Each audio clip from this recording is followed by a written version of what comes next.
Introduction to Scientology Ethics by L. Ron Hubbard.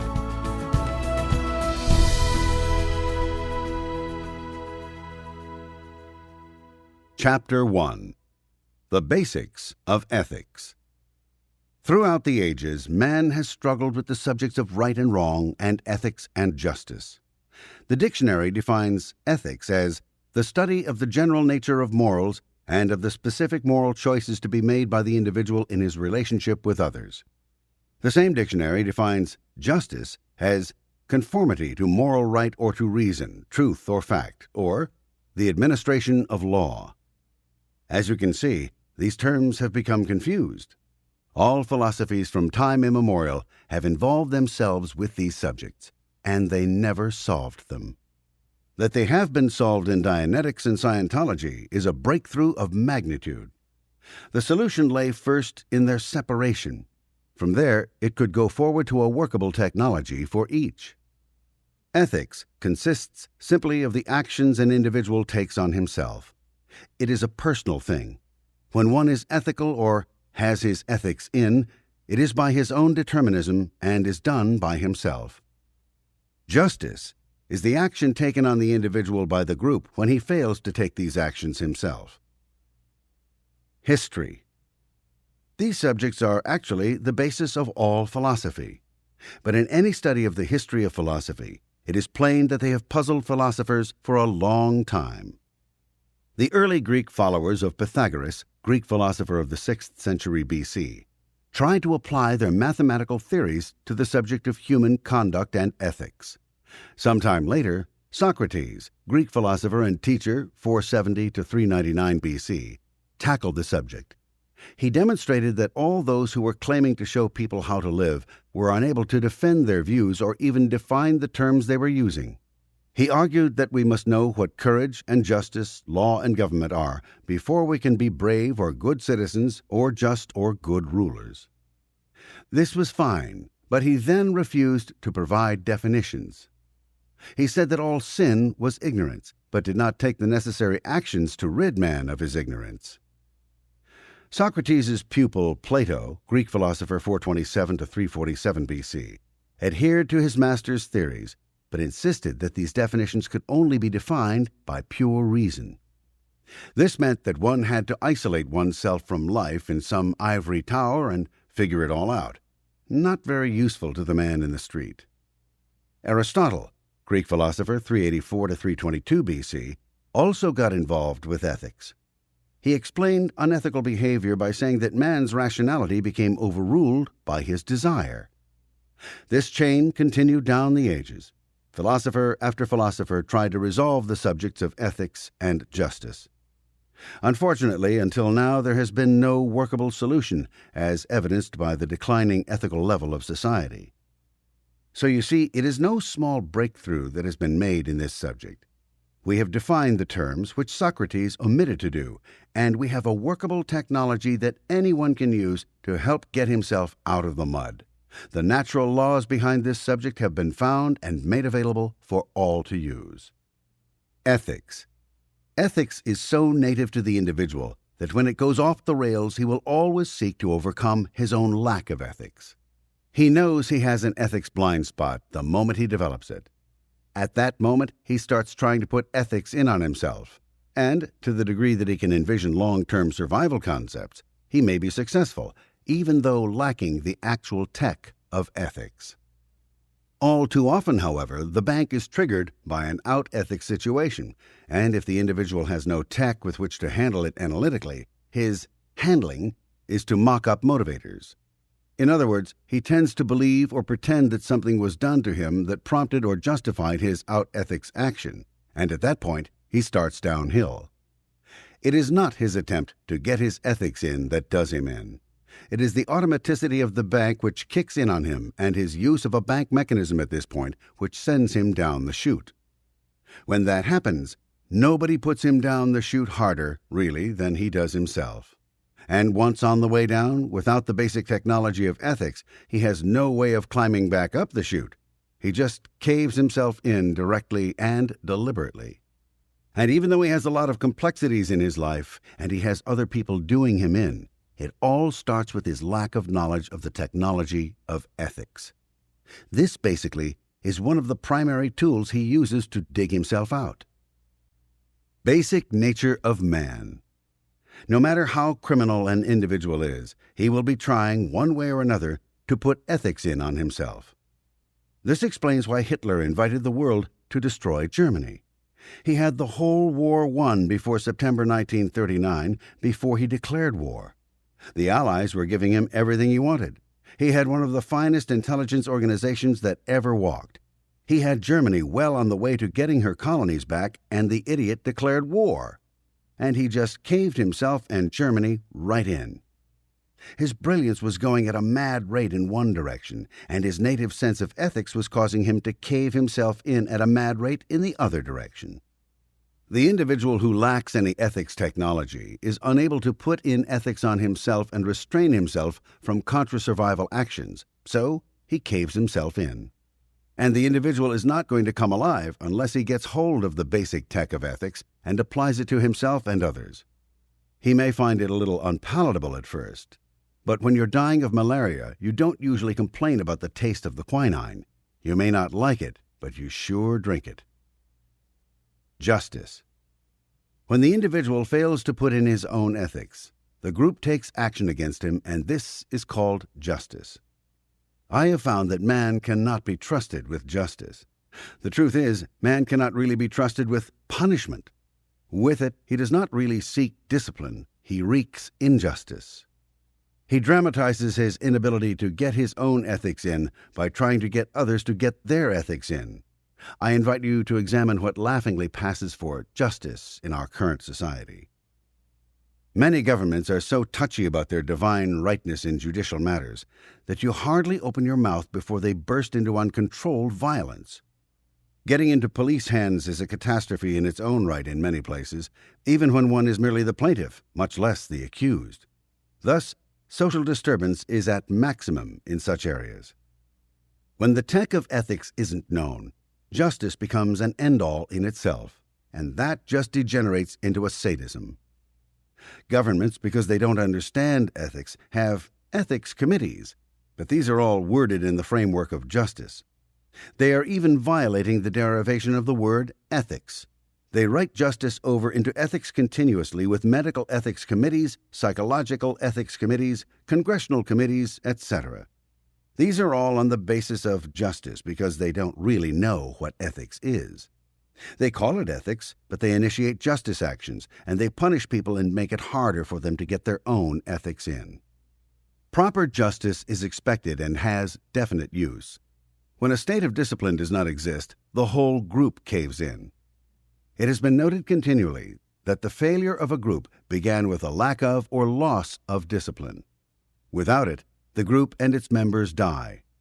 But you must understand ethics and justice. The individual can be trusted with ethics, and when he is taught to put his own ethics in, justice no longer becomes the all-important subject that it is made out to be. Breakthrough. The breakthrough in Scientology is that we do have the basic technology of ethics. For the first time, man can learn how to put his own ethics in and climb back up the chute. This is a brand new discovery. Before Scientology, it had never before seen the light of day anywhere. It marks a turning point in the history of philosophy. The individual can learn this technology, learn to apply it to his life, and can then put his own ethics in, change conditions, and start heading upwards towards survival under his own steam. I hope you will learn to use this technology very well for your own sake, for the sake of those around you, and for the sake of the future of this culture as a whole. Chapter 2. Ethics, Justice, and the Dynamics. Survival. The dynamic principle of existence is survive. No behavior or activity has been found to exist without this principle. It is not new that life is surviving. It is new that life has as its entire dynamic urge only survival. It is as though at some remarkably distant time the Supreme Being gave forth a command to all life: survive. It was not said how to survive, nor yet how long. All that was said was, survive. The reverse of survive is succumb, and that is the penalty for not engaging in survival activities. An individual survives or succumbs in ratio to his ability to acquire and hold the wherewithal of survival. The security of a good job, for instance, means some guarantee of survival, other threats to existence not becoming too overpowering. The man who makes a good living can afford better clothing against the weather, a sounder and better home, medical care for himself and his family, good transportation, and, what is important, the respect of his fellows. All these things are survival. The 8 dynamics. As one looks out across the confusion which is life, or existence to most people, one can discover 8 main divisions. There could be said to be 8 urges, drives, impulses in life. These we call dynamics. These are motives or motivations. We call them the 8 dynamics. There is no thought or statement here that any one of these 8 dynamics is more important than the others. While they are categories, divisions of the broad game of life, they are not necessarily equal to each other. It will be found amongst individuals that each person stresses one of the dynamics more than the others, or may stress a combination of dynamics as more important than other combinations. The purpose in setting forth this division is to increase an understanding of life by placing it in compartments. Having subdivided existence in this fashion, each compartment can be inspected as itself and by itself in its relationship to the other compartments of life. In working a puzzle, it is necessary to first take pieces of similar color or character and place them in groups. In studying a subject, it is necessary to proceed in an orderly fashion. To promote this orderliness, it is necessary to assume, for our purposes, these 8 arbitrary compartments of life. The first dynamic is the urge toward existence as one's self. Here we have individuality expressed fully. This can be called the self-dynamic. The second dynamic is the urge toward existence as a sexual activity. This dynamic actually has 2 divisions. Second dynamic A is the sexual act itself, and the second dynamic B is the family unit, including the rearing of children. This can be called the sex dynamic. The third dynamic is the urge toward existence in groups of individuals. Any group or part of an entire class could be considered to be a part of the third dynamic. The school, the society, the town, the nation are each part of the third dynamic, and each one is a third dynamic. This can be called the group dynamic. The fourth dynamic is the urge toward existence as or of mankind. Whereas one race would be considered a third dynamic, all the races would be considered the fourth dynamic. This can be called the mankind dynamic. The fifth dynamic is the urge toward existence of the animal kingdom. This includes all living things, whether vegetable or animal, the fish in the sea, the beasts of the field or of the forest, grass, trees, flowers, or anything directly and intimately motivated by life. This can be called the animal dynamic. The sixth dynamic is the urge toward existence as the physical universe. The physical universe is composed of matter, energy, space, and time. In Scientology, we take the first letter of each of these words and coin a word, MEST. This can be called the universe dynamic. The seventh dynamic is the urge toward existence as or of spirits. Anything spiritual, with or without identity, would come under the heading of the seventh dynamic. This can be called the spiritual dynamic. The eighth dynamic is the urge toward existence as infinity. This is also identified as the supreme being. This is called the eighth dynamic because the symbol of infinity, stood upright, makes the numeral 8. This can be called the infinity or God dynamic. Scientologists usually call these by number. A further manifestation of these dynamics is that they could best be represented as a series of concentric circles, wherein the first dynamic would be the center and each new dynamic would be successively a circle outside it. The basic characteristic of the individual includes his ability to so expand into the other dynamics. But when the seventh dynamic is reached in its entirety, one will only then discover the true eighth dynamic. As an example of use of these dynamics, one discovers that a baby at birth is not perceptive beyond the first dynamic, but as the child grows and interests extend, the child can be seen to embrace other dynamics. As a further example of use, a person who is incapable of operating on the third dynamic is incapable at once of being a part of a team, and so might be said to be incapable of a social existence. As a further comment upon the 8 dynamics, no one of these dynamics, from 1 to 7, is more important than any other one of them in terms of orienting the individual. The abilities and shortcomings of individuals can be understood by viewing their participation in the various dynamics. Gradient scale of right and wrong. The word gradient is meant to define lessening or increasing degrees of condition. The difference between one point on a gradient scale and another point could be as different or as wide as the entire range of the scale itself, or it could be as tiny as to need the most minute discernment for its establishment. Terms like good and bad, alive and dead, right and wrong are used only in conjunction with gradient scales. On the scale of right and wrong, everything above 0 or center would be more and more right, approaching an infinite rightness, and everything below 0 or center would be more and more wrong, approaching an infinite wrongness. The gradient scale is a way of thinking about the universe which approximates the actual conditions of the universe more closely than any other existing logical method. The resolution of all problems is a study in rightness and wrongness. The entire problem of getting right answers and wrong answers is a problem of degrees of rightness and wrongness. Acts or solutions are either more right than wrong, in which case they are right, or more wrong than right, in which case they are wrong. An ultimate wrongness for the organism would be death, not only for the organism itself, but for all involved in its dynamics. An ultimate rightness for the organism would be survival to a reasonable term for himself, his children, his group, and mankind. An absolute wrongness would be the extinction of the universe and all energy and the source of energy, the infinity of complete death. An absolute rightness would be the immortality of the individual himself, his children, his group, mankind, and the universe and all energy, the infinity of complete survival. See the graph of logic in the audiobook directory. If a man, a group, a race, or mankind does its thinking on a sufficiently rational plane, it survives. And survival, that dynamic thrust through time toward some unannounced goal, is pleasure. Creative and constructive effort is pleasure. If a man, a group, or a race, or mankind does its thinking on a sufficiently irrational plane, out of lack of data, warped viewpoint, or simply aberration, the survival is lessened. More is destroyed than is created.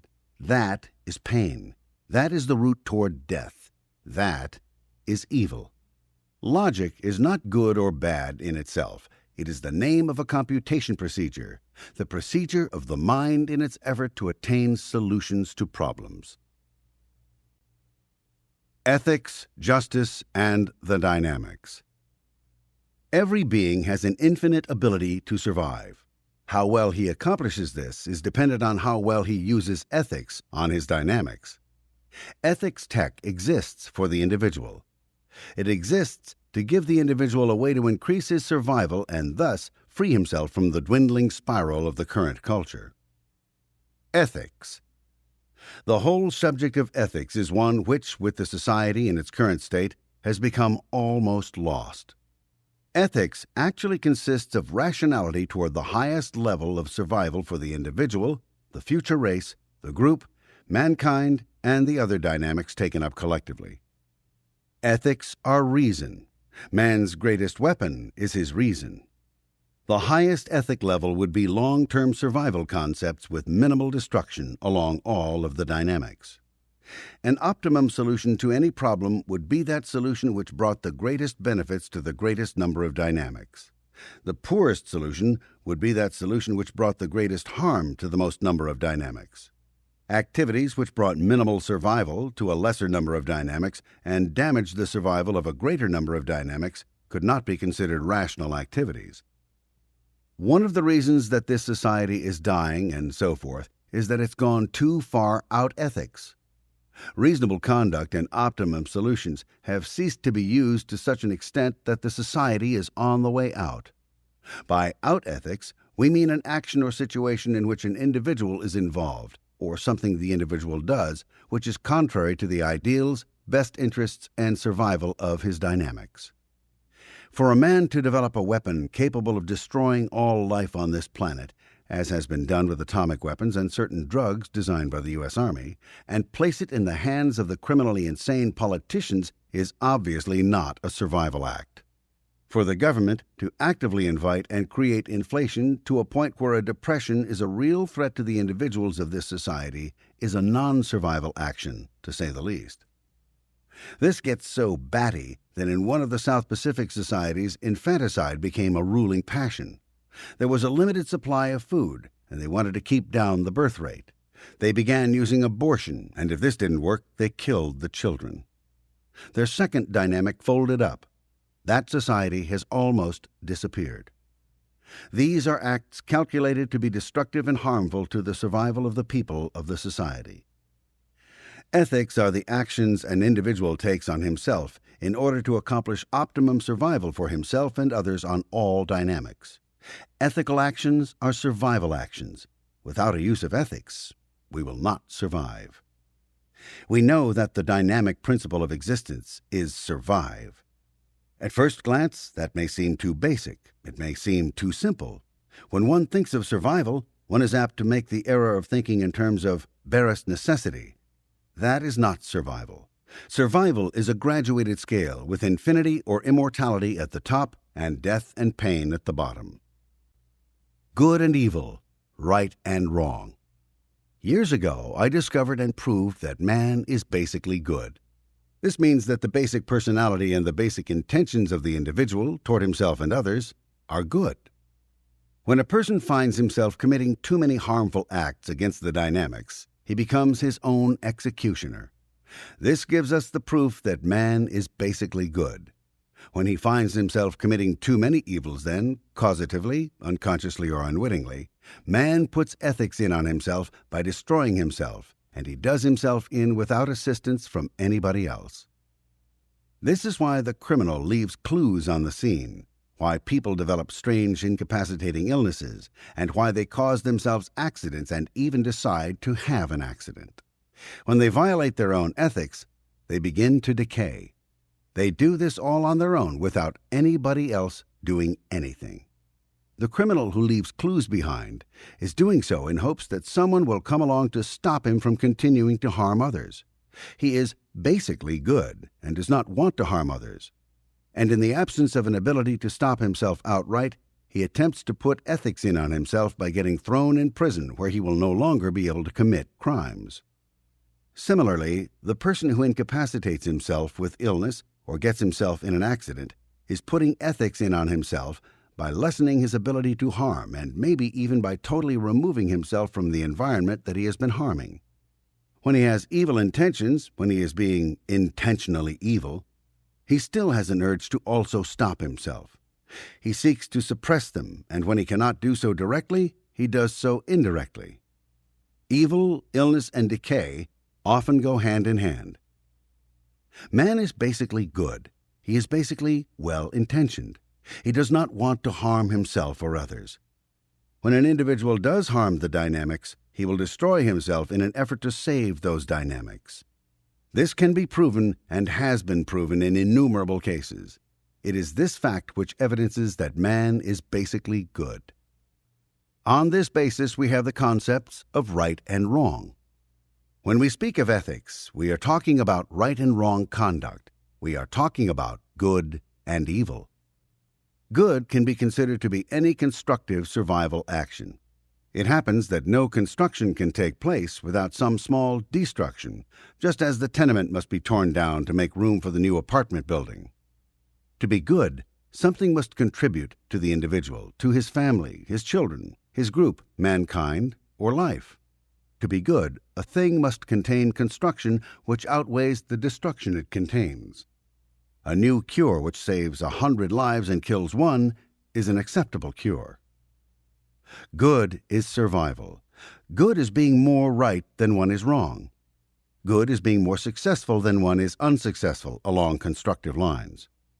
Things are good which complement the survival of the individual, his family, children, group, mankind, life, and mest. Acts are good which are more beneficial than destructive along these dynamics. Evil is the opposite of good and is anything which is destructive more than it is constructive along any of the various dynamics. A thing which does more destruction than construction is evil from the viewpoint of the individual, the future race, group, species, life, or mest that it destroys. When an act is more destructive than constructive, it is evil. It is out ethics. When an act assists succumbing more than it assists survival, it is an evil act in the proportion that it destroys. Good, bluntly, is survival. Ethical conduct is survival. Evil conduct is non-survival. Construction is good when it promotes survival. Construction is evil when it inhibits survival. Destruction is good when it enhances survival. An act or conclusion is as right as it promotes the survival of the individual, future race, group, mankind, or life making the conclusion. To be entirely right would be to survive to infinity. An act or conclusion is wrong to the degree that it is non-survival to the individual, future race, group, species, or life responsible for doing the act or making the conclusion. The most wrong a person can be on the first dynamic is dead. The individual or group which is, on the average, more right than wrong, since these terms are not absolutes by far, should survive. An individual who, on the average, is more wrong than right, will succumb. While there could be no absolute right or absolute wrong, a right action would depend upon its assisting the survival of the dynamics immediately concerned. A wrong action would impede the survival of the dynamics concerned. Let us look at how these concepts of right and wrong fit into our current society. This is a dying society. Ethics have gone so far out and are so little understood that this culture is headed for succumb at a dangerous rate. A person is not going to come alive. This society is not going to survive unless ethics tech is gotten hold of and applied. When we look at Vietnam, inflation, the oil crisis, corruption of government, war, crime, insanity, drugs, sexual promiscuity, etc., we are looking at a culture on the way out. This is a direct result of individuals failing to apply ethics to their dynamics. It actually starts with individual ethics. Dishonest conduct is non-survival. Anything is unreasonable or evil which brings about the destruction of individuals, groups, or inhibits the future of the race. The keeping of one's word, when it has been sacredly pledged, is an act of survival, since one is then trusted, but only so long as he keeps his word. To the weak, to the cowardly, to the reprehensibly irrational, dishonesty and underhanded dealings, the harming of others, and the blighting of their hopes seem to be the only way of conducting life. Unethical conduct is actually the conduct of destruction and fear. Lies are told because one is afraid of the consequences should one tell the truth. Destructive acts are usually done out of fear. Thus, the liar is inevitably a coward, and the coward inevitably a liar. The sexually promiscuous woman, the man who breaks faith with his friend, the covetous pervert are all dealing in such non-survival terms that degradation and unhappiness are part and parcel of their existence. It probably seems quite normal and perfectly all right to some to live in a highly degraded society full of criminals, drugs, war, and insanity, where we are in constant threat of the total annihilation of life on this planet. Well, let me say that this is not normal, and it is not necessary. It is possible for individuals to lead happy, productive lives without having to worry about whether or not they are going to be robbed if they walk outside their door, or whether Russia is going to declare war on the United States. It is a matter of ethics. It is simply a matter of individuals applying ethics to their lives and having their dynamics in communication and surviving.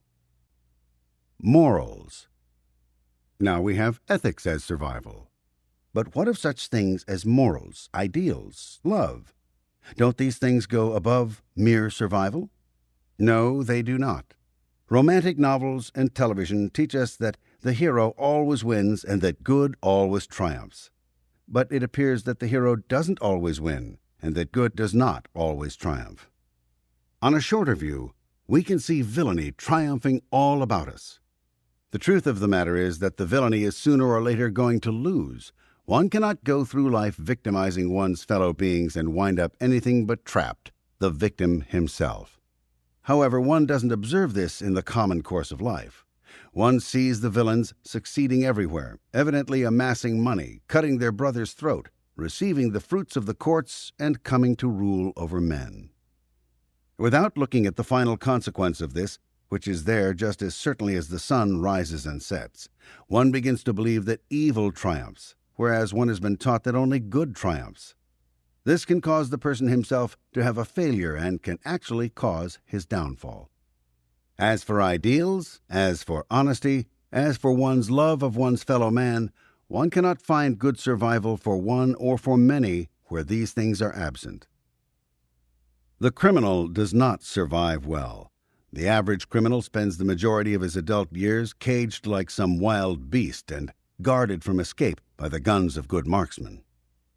A man who is known to be honest is awarded survival, good jobs, good friends, and the man who has his ideals, no matter how thoroughly he may be persuaded to desert them, survives well only so long as he is true to those ideals. Have you ever seen a doctor who, for the sake of personal gain, begins to secretly attend criminals or peddle dope? That doctor does not survive long after his ideals are laid aside. Ideals, morals, ethics, all fall within this understanding of survival. One survives so long as he is true to himself, his family, his friends, the laws of the universe. When he fails in any respect, his survival is cut down. In the modern dictionary, we find that ethics are defined as morals, and morals are defined as ethics. These two words are not interchangeable. Morals should be defined as a code of good conduct laid down out of the experience of the race to serve as a uniform yardstick for the conduct of individuals and groups. Morals are actually laws. The origin of a moral code comes about when it is discovered through actual experience that some act is more non-survival than pro-survival. The prohibition of this act then enters into the customs of the people and may eventually become a law. In the absence of extended reasoning powers, moral codes, so long as they provide better survival for their group, are a vital and necessary part of any culture. Morals, however, become burdensome and protested against when they become outmoded. And although a revolt against morals may have as its stated target the fact that the code no longer is as applicable as it once was, revolts against moral codes generally occur because individuals of the group or the group itself has gone out ethics to a point where it wishes to practice license against these moral codes, not because the codes themselves are unreasonable. If a moral code were thoroughly reasonable, it could at the same time be considered thoroughly ethical, but only at this highest level could the two be called the same. The ultimate in reason is the ultimate in survival. Ethical conduct includes the adherence to the moral codes of the society in which we live. Justice. When an individual fails to apply ethics to himself and fails to follow the morals of the group, justice enters in. It is not realized generally that the criminal is not only antisocial, but is also anti-self. A person who is out ethics, who has his dynamics out of communication, is a potential or active criminal in that crimes against the pro-survival actions of others are continually perpetrated. Crime might be defined as the reduction of the survival level along any one of the 8 dynamics. Justice is used when the individual's own out-ethics and destructive behavior begin to impinge too heavily on others. In a society run by criminals and controlled by incompetent police, the citizens reactively identify any justice action or symbol with oppression. But we have a society full of people who do not apply ethics to themselves, and in the absence of true ethics one cannot live with others and life becomes miserable. Therefore we have justice, which was developed to protect the innocent and decent. When an individual fails to apply ethics to himself and follow the moral codes, the society takes justice action against him. Justice, although it unfortunately cannot be trusted in the hands of man, has as its basic intention and purpose the survival and welfare of those it serves. Justice, however, would not be needed when you have individuals who are sufficiently sane and in ethics that they do not attempt to blunt others' survival. Justice would be used until a person's own ethics render him fit company for his fellows. Ethics, justice, and your survival. In the past, the subject of ethics has not really been mentioned very much. Justice was, however. Justice systems have long been used as a substitute for ethics systems. But when you try to substitute ethics for justice, you get into trouble. Man has not had an actual workable way of applying ethics to himself. The subjects of ethics and justice have been terribly aberrated. We now have the tech of ethics and justice straightened out. This is the only road out on the subject that man has. People have been trying to put ethics in on themselves for eons without knowing how. Ethics evolved with the individual's attempts at continued survival.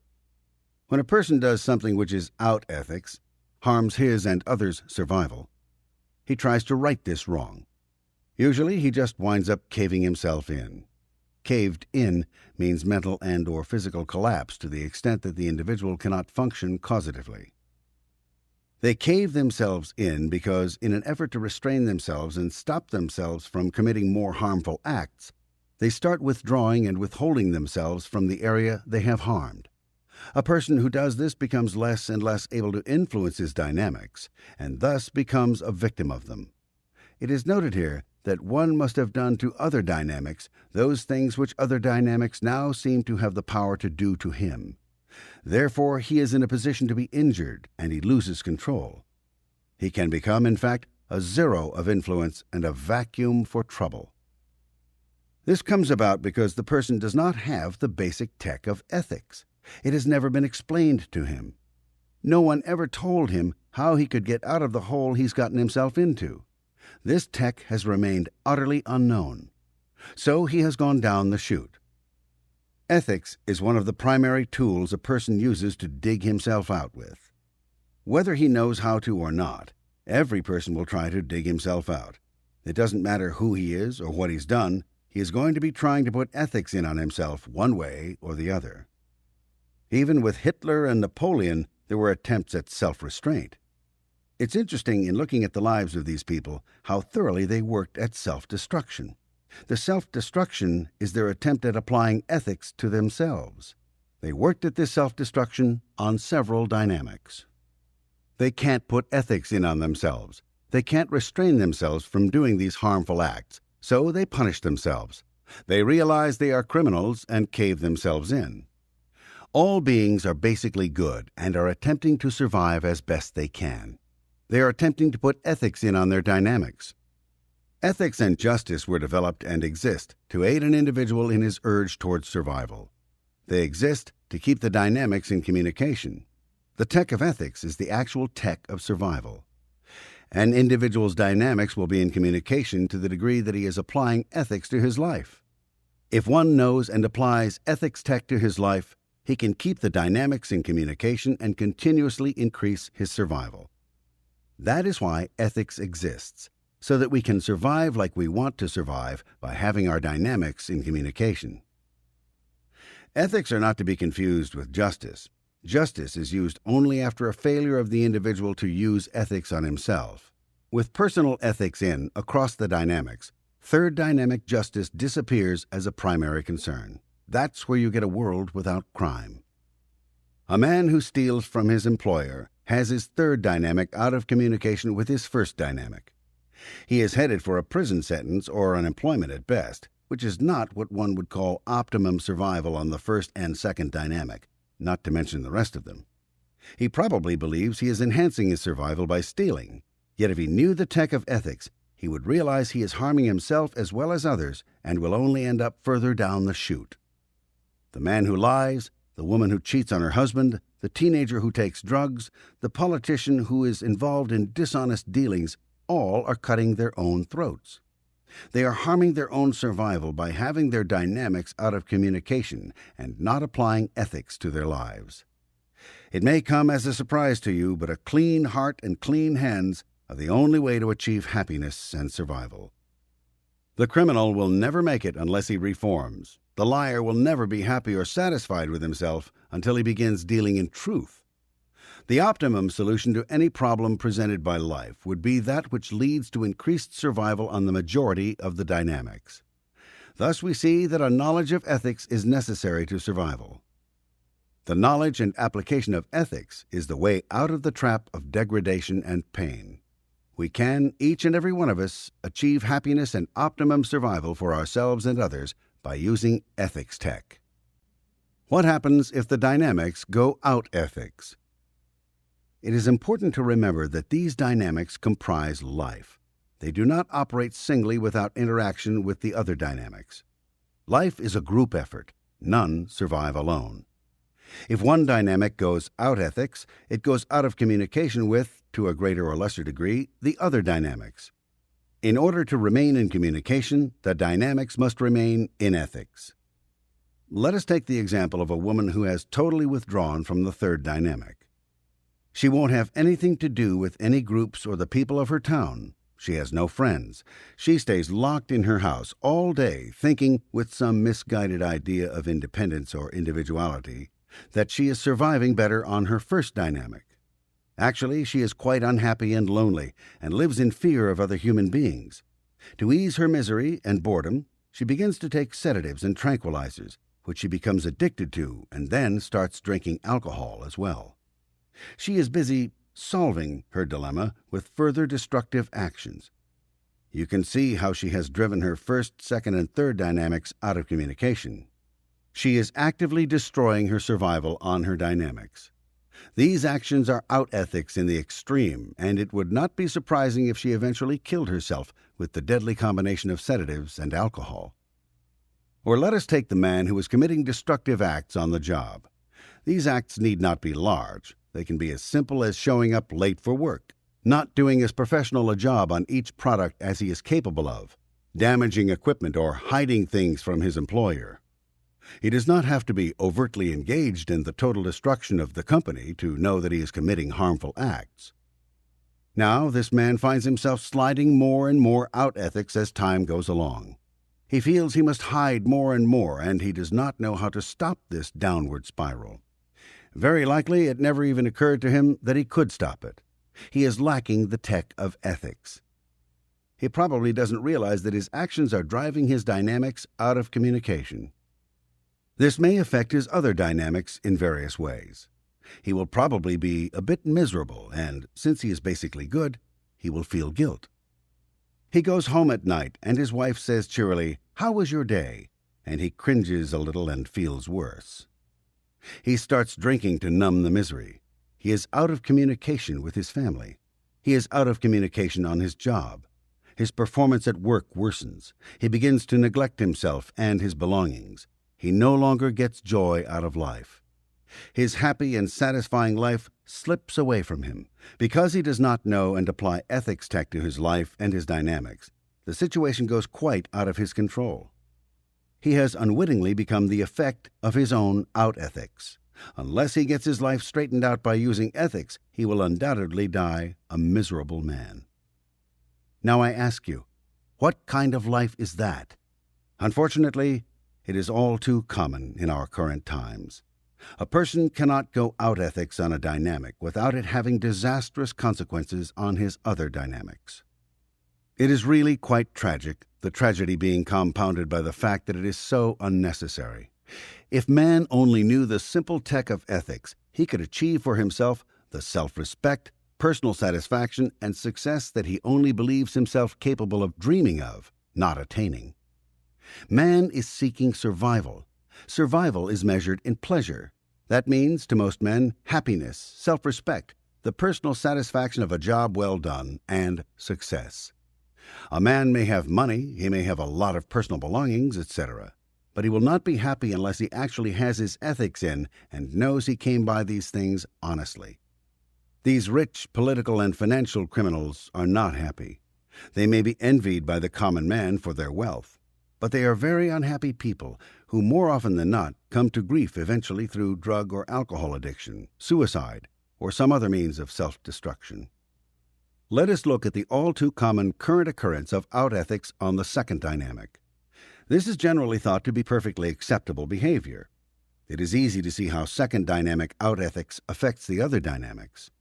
Let us say we have a young woman who is somewhat happily married and decides to have an affair with her boss, who happens to be a good friend of her husband. This is quite obviously out-ethics, as well as against the law, although an amazing number of people would find this sort of behavior acceptable or mildly objectionable at most. This is quite a destructive act, however. She will suffer from guilt. She will feel deceitful and unhappy because she knows she has committed a bad act against her husband.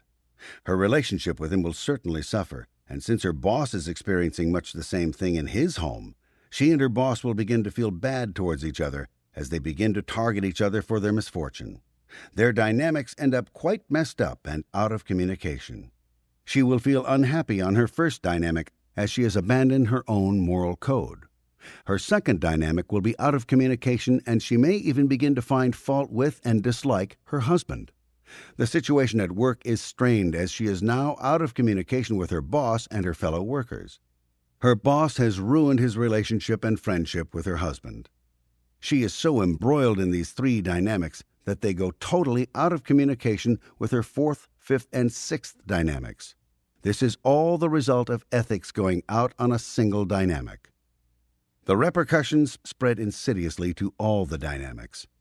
Our survival is assured only by our knowledge and application of ethics to our dynamics in order to keep them in communication. Through ethics, we can achieve survival and happiness for ourselves and for planet Earth. Chapter 3. Honesty. Definitions. Moral. Able to know right from wrong in conduct, deciding and acting from that understanding. Moral code. An agreed-upon code of right and wrong conduct. It is that series of agreements to which a person has subscribed to guarantee the survival of the group. The origin of a moral code comes about when it is discovered through actual experience that some act is more non-survival than pro-survival. The prohibition of this act then enters into the customs of the people and may eventually become a law. Overt. A harmful act or a transgression against the moral code of a group is called an overt act, or an overt. When a person does something that is contrary to the moral code he has agreed to, or when he omits to do something that he should have done per that moral code, he has committed an overt act. An overt act violates what was agreed upon. It is an act by the person or individual leading to the injury, reduction, or degradation of another, others, or their beingness, persons, possessions, associations, or dynamics. See the 8 dynamics. It can be intentional or unintentional. An overt act is not just injuring someone or something. An overt act is an act of omission or commission which does the least good for the least number of dynamics, or the most harm to the greatest number of dynamics. Overt of omission. A failure to act resulting in the injury, reduction, or degradation of another or others, or their beingness, persons, possessions, or dynamics. Motivator. An act received by the person or individual causing injury, reduction, or degradation of his beingness, person, associations, or dynamics. A motivator is called a motivator because it tends to prompt an overt. It gives a person a motive or reason or justification for an overt. When a person commits an overt or overt of omission with no motivator, he tends to believe or pretends that he has received a motivator which does not in fact exist. This is a false motivator. Beings suffering from this are said to have motivator hunger and are often aggrieved over nothing. Overt act motivator sequence. When a person commits an overt, he will then believe he's got to have a motivator or that he has had a motivator. For instance, if he hits somebody, he will tell you immediately that he has been hit by the person even when he has not been. Or simply, when one has a motivator, he is liable to hang himself by committing an overt. If Joe hits Bill, he now believes he should be hit by Bill. More importantly, he will actually get a somatic to prove he has been hit by Bill, even though Bill hasn't hit him. He will make this law true regardless of the actual circumstances. And people go around all the time justifying, saying how they've been hit by Bill, Hit by bill, hit by bill. Withhold. An unspoken, unannounced transgression against a moral code by which the person is bound is called a withhold. A withhold is an overt act that a person committed that he or she is not talking about. It is something that a person believes that if revealed will endanger his self-preservation. Any withhold comes after an overt. Responsibility. The non-recognition and denial of the right of intervention between oneself and any being, idea, matter, energy, space, time, or form, and the assumption of full right of determination over it. Full responsibility is not fault. It is recognition of being cause. Responsibility means the state, quality, or fact of being responsible. And responsible means legally or ethically accountable for the care or welfare of another, involving personal accountability or ability to act without guidance or superior authority. Being the source or cause of something, capable of making moral or rational decisions on one's own, and therefore answerable for one's behavior. Able to be trusted or depended upon, reliable. Based upon or characterized by good judgment or sound thinking. Responsibility, process. A process which addresses one's ability to be responsible. Irresponsibility, denial of past participation, agreement, or authorship. Overt acts proceed from irresponsibility. Therefore, when responsibility declines, overt acts can occur. When responsibility declines to zero, then a person doing overt acts no longer conceives them to be overt acts. Justification. A social mechanism a person uses when he has committed an overt act and withheld it. It is a means by which a person can relieve himself of consciousness of having done an overt act by trying to lessen the overt. This is done by finding fault or displacing blame. It is explaining away the most flagrant wrongnesses. The reasons overts are not overts to people are justifications. Blow-offs. Scientology technology includes the factual explanation of departures, sudden and relatively unexplained, from sessions, posts, jobs, locations, and areas. This is one of the things man thought he knew all about and therefore never bothered to investigate. Yet this, amongst all other things, gave him the most trouble. Man had it all explained to his own satisfaction, and yet his explanation did not cut down the amount of trouble which came from the feeling of having to leave. For instance, man has been frantic about the high divorce rate, about the high job turnover in plants, about labor unrest, and many other items, all stemming from the same source, sudden departures or gradual departures. We have the view of a person who has a good job, who probably won't get a better one, suddenly deciding to leave and going. We have the view of a wife, with a perfectly good husband and family, up and leaving it all. We see a husband with a pretty and attractive wife, breaking up the affinity and departing. In Scientology, we have the phenomenon of pre-clears in session or students on courses deciding to leave and never coming back. And that gives us more trouble than most other things all combined. Man explained this to himself by saying that things were done to him which he would not tolerate, and therefore he had to leave. But if this were the explanation, all man would have to do would be to make working conditions, marital relationships, jobs, courses, and sessions all very excellent, and the problem would be solved. But on the contrary, a close examination of working conditions and marital relationships demonstrates that improvement of conditions often worsens the amount of blow-off, as one could call this phenomenon. Probably the finest working conditions in the world were achieved by Mr. Hershey, of chocolate bar fame, for his plant workers. Yet they revolted and even shot at him. This, in its turn, led to an industrial philosophy that the worse workers were treated, the more willing they were to stay, which in itself is as untrue, as the better they are treated, the faster they blow off. One can treat people so well that they grow ashamed of themselves, knowing they don't deserve it, that a blow-off is precipitated. And certainly one can treat people so badly that they have no choice but to leave. But these are extreme conditions, and in between these we have the majority of departures. The auditor is doing his best for the pre-clear, and yet the pre-clear gets meaner and blows the session. The wife is doing her best to make a marriage, and the husband wanders off on the trail of a tart. The manager is trying to keep things going, and the worker leaves. These, the unexplained, disrupt organizations and lives, and it's time we understood them. People leave because of their own overts and withholds. That is the factual fact and the hard-bound rule. A man with a clean heart can't be hurt. The man or woman who must become a victim and depart is departing because of his or her own overts and withholds. It doesn't matter whether the person is departing from a town or a job or a session. The cause is the same. Almost anyone, no matter his position, can remedy a situation, no matter what's wrong, if he or she really wants to. When the person no longer wants to remedy it, his own overt acts and withholds against the others involved in the situation have lowered his own ability to be responsible for it. Therefore, he or she does not remedy the situation. Departure is the only apparent answer. To justify the departure, the person blowing off dreams up things done to him in an effort to minimize the overt by degrading those it was done to. The mechanics involved are quite simple. It is an irresponsibility on our part, now that we know this, to permit this much irresponsibility. When a person threatens to leave a town, post, job, session, or class, the only kind thing to do is to get off that person's overt acts and withholds. To do less sends the person off with the feeling of being degraded and having been harmed. It is amazing what trivial overts will cause a person to blow. I caught a staff member one time just before he blew and traced down the original overt act against the organization to his failure to defend the organization when a criminal was speaking viciously about it.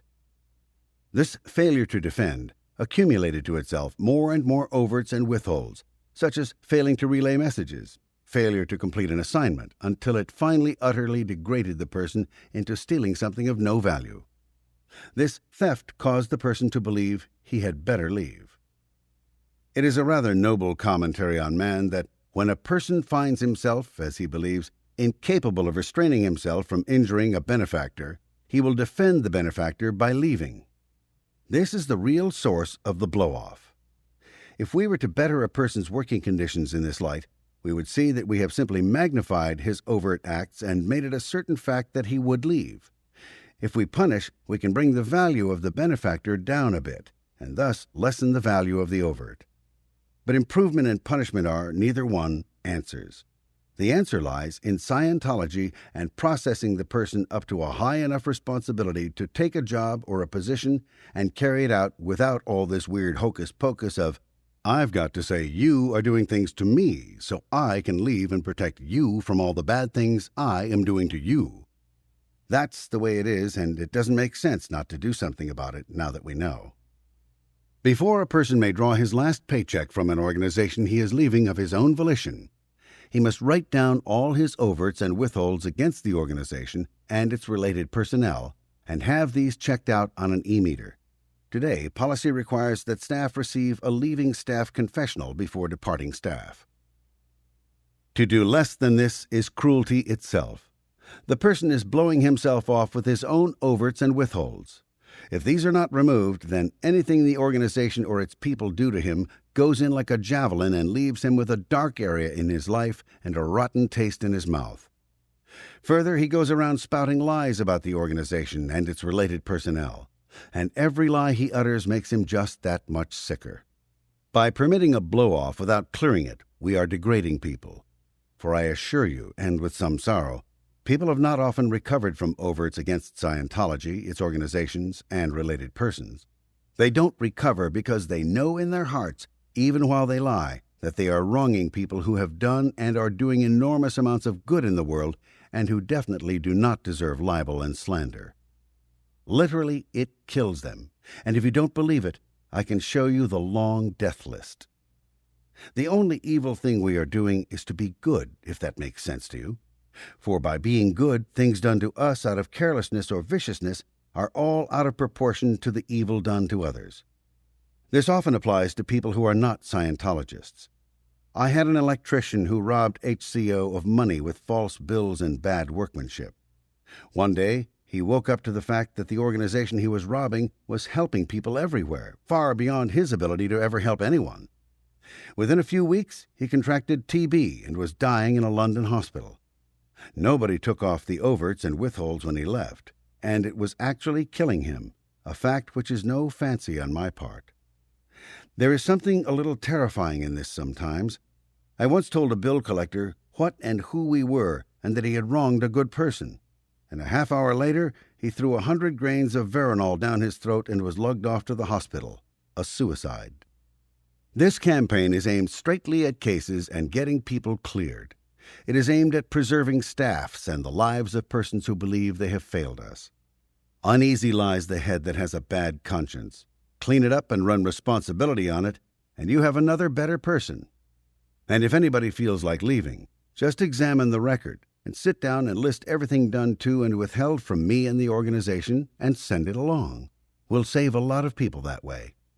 And on our parts, we'll go along being as good a manager, as good an organization, and as good a field as we can be. And we'll get rid of all our overts and withholds too. Think it will make an interesting new view? Well, Scientology specializes in those. Justification. When a person has committed an overt act and then withholds it, he or she usually employs the social mechanism of justification. We have all heard people attempt to justify their actions, and all of us have known instinctively that justification was tantamount to a confession of guilt. But not until now have we understood the exact mechanism behind justification. Short of Scientology auditing, there was no means by which a person could relieve himself of consciousness of having done an overt act, except to try to lessen the overt. Some churches used a mechanism of confession.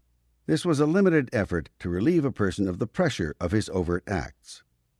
Later, the mechanism of confession was employed as a kind of blackmail, by which increased contribution could be obtained from the person confessing.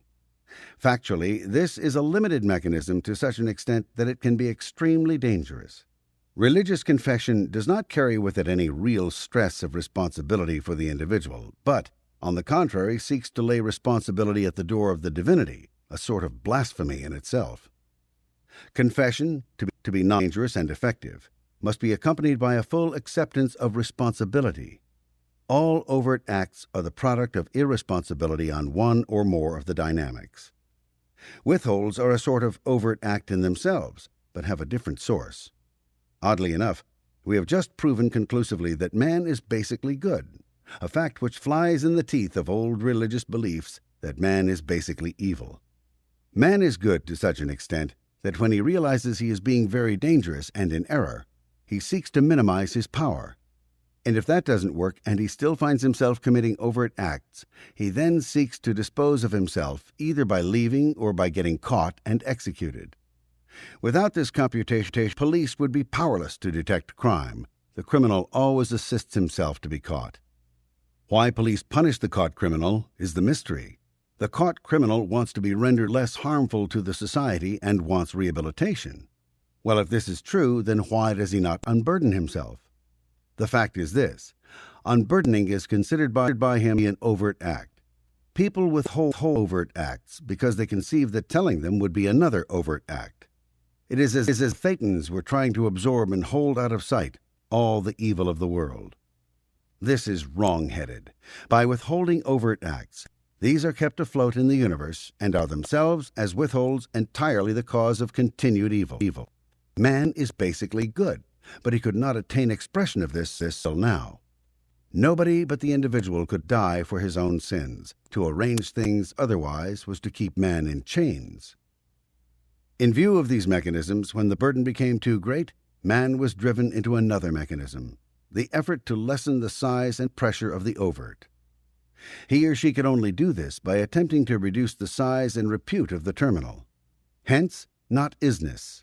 Hence, when a man or a woman has done an overt act, there usually follows an effort to reduce the goodness or importance of the target of the overt.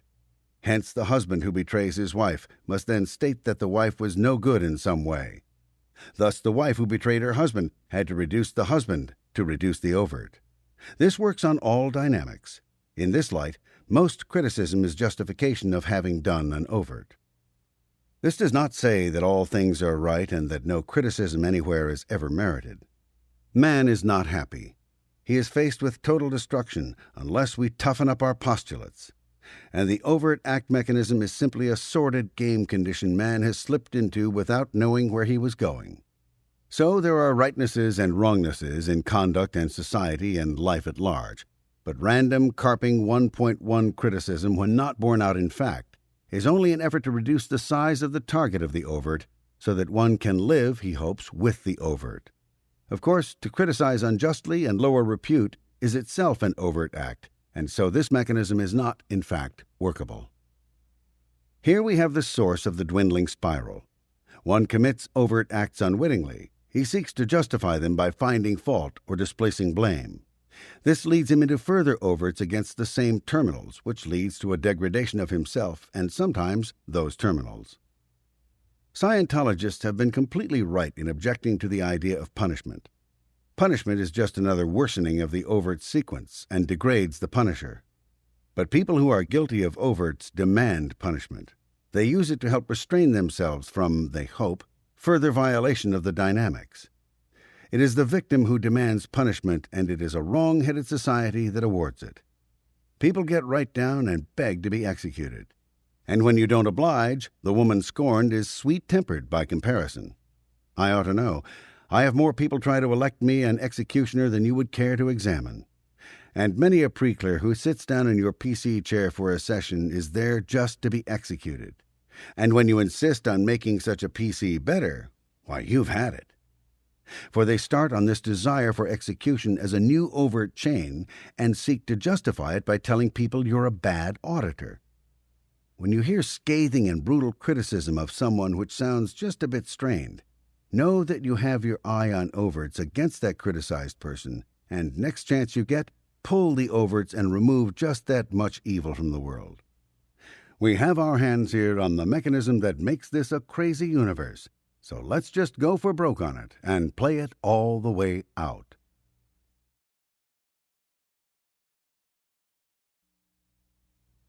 Responsibility.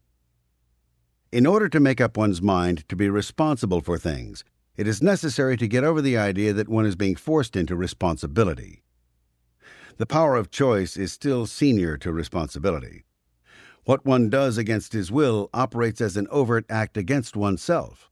But where one's will to do has deteriorated to unwillingness to do anything, lack of will is itself an aberration. There is nothing wrong, basically, with doing this.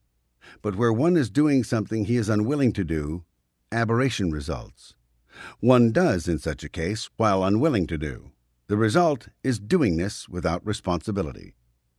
In the decline of any state into slavery, as in Greece, or into economic strangulation of the individual, as in our modern Western society, doingness is more and more enforced, and willingness to do is less and less in evidence. At length, people are doing without being responsible. From this results bad workmanship, crime, indigence, and its necessities for welfarism. At length, there are so many people who are unwilling to do that the few left have to take the full burden of the society upon their backs. Where high unwillingness to do exists, democracy is then impossible, for it but votes for the biggest handout. Where high unwillingness to do exists, then, we have a constant restimulation of all the things one is really unwilling to do, such as overt acts. Forcing people who do not want to work to yet work restimulates the mechanism of overt acts with, thereby, higher and higher crime ratio, more and more strikes, and less understanding of what it is all about. The individual who has done something bad that he was not willing to do then identifies anything he does with any unwillingness to do, when of course he has done this many times. Therefore, all doing this becomes bad. Dancing becomes bad. Playing games becomes bad. Even eating and procreation become bad. And all because unwillingness to do something bad has evolved and identified into unwillingness to do. The person who has done something bad restrains himself by withholding doingness in that direction. When at length he conceives he has done many, many bad things, he becomes a total withhold. As you process him, you encounter the recurring phenomenon of his realization that he has not been as bad as he thought he was. And that's the wonderful part of it. People are never as bad as they think they are, and certainly other people are never as bad as one thinks they have been. The basic wonder is that people police themselves. Out of a concept of good, they conceive themselves to be bad, and after that, seek every way they can to protect others from self. A person does this by reducing his own ability. He does it by reducing his own activity. He does this by reducing his own knowingness. Where you see a thetan who sleeps too much and does too little, where you see a person who conceives bad doingness on every hand, you see a person who is safeguarding others from the badness of himself or herself. Now there is another extreme. A person who must do because of economic or other whips, and yet because of his own concept of his own badness dares not do, is liable to become criminal. Such a person's only answer to doing this is to do without taking any responsibility. And this, when you examine the dynamics, falls easily into a pattern of dramatized overt acts. Here you have a body that is not being controlled, where most knowledge is obscured, and where responsibility for others or even self is lacking. It is an easy step from criminality to insanity, if indeed there is any step at all. Such people cannot be policed, since being policed admits of some obedience. Lacking control, there is no ability to obey, and so they wind up simply hating police, and that is that. Only when economic grips are so tight or political pressure is so great, as it is in Russia, do we get high criminality and neurotic or psychotic indexes. Whenever doing is accompanied by no will to do, irresponsibility for one's own acts can result. Basically, then, when one is processing a PC, one is seeking to rehabilitate a willingness to do. In order to accomplish this, one must remove from the case the unwillingness to have done certain things and must rehabilitate the ability to withhold, on the PC's own determinism, not by punishment, further bad actions. Only then will the PC be willing to recover from anything wrong with the PC, since anything wrong with the PC is self-imposed in order to prevent wrongdoing at some past time. Responsibility can be rehabilitated on any case. Honest people have rights, too. After you have achieved a high level of ability, you will be the first to insist upon your rights to live with honest people. When you know the technology of the mind, you know that it is a mistake to use individual rights and freedom as arguments to protect those who would only destroy. Individual rights were not originated to protect criminals, but to bring freedom to honest men. Into this area of protection, then, dived those who needed freedom and individual liberty to cover their own questionable activities. Freedom is for honest people. No man who is not himself honest can be free. He is his own trap. When his own deeds cannot be disclosed, then he is a prisoner. He must withhold himself from his fellows and is a slave to his own conscience. Freedom must be deserved before any freedom is possible. To protect dishonest people is to condemn them to their own hells. By making individual rights a synonym for protect the criminal, one helps bring about a slave state for all, for where individual liberty is abused, an impatience with it arises which at length sweeps us all away. The targets of all disciplinary laws are the few who err. Such laws, unfortunately, also injure and restrict those who do not err. If all were honest, there would be no disciplinary threats. There is only one way out for a dishonest person, facing up to his own responsibilities in the society and putting himself back into communication with his fellow man, his family, the world at large. By seeking to invoke his individual rights to protect himself from an examination of his deeds, he reduces just that much the future of individual liberty, for he himself is not free. Yet he infects others who are honest by using their right to freedom to protect himself. Uneasy lies the head that wears a guilty conscience, and it will lie no more easily by seeking to protect misdeeds by pleas of freedom means that you must never look at me. The right of a person to survive is directly related to his honesty. Freedom for man does not mean freedom to injure man. Freedom of speech does not mean freedom to harm by lies. Man cannot be free while there are those amongst him who are slaves to their own terrors. The mission of a technospace society is to subordinate the individual and control him by economic and political duress. The only casualty in a machine age is the individual and his freedom. To preserve that freedom, one must not permit men to hide their evil intentions under the protection of that freedom. To be free, a man must be honest with himself and with his fellows. If a man uses his own honesty to protest the unmasking of dishonesty, then that man is an enemy of his own freedom. We can stand in the sun only so long as we do not let the deeds of others bring the darkness. Freedom is for honest men. Individual liberty exists only for those who have the ability to be free. Today in Scientology, we know the jailer, the person himself, and we can restore the right to stand in the sun by eradicating the evil men do to themselves. So do not say that an investigation of a person or the past is a step toward slavery. For in Scientology, such a step is the first step toward freeing a man from the guilt of self. Were it the intention of the Scientologist to punish the guilty, then and only then would a look into the past of another be wrong. But we are not police. Our look is the first step toward unlocking the doors, for they are all barred from within. Who would punish when he could salvage? Only a madman would break a wanted object when he could repair it, and we are not mad. The individual must not die in this machine age, rights or no rights. The criminal and madman must not triumph with their newfound tools of destruction.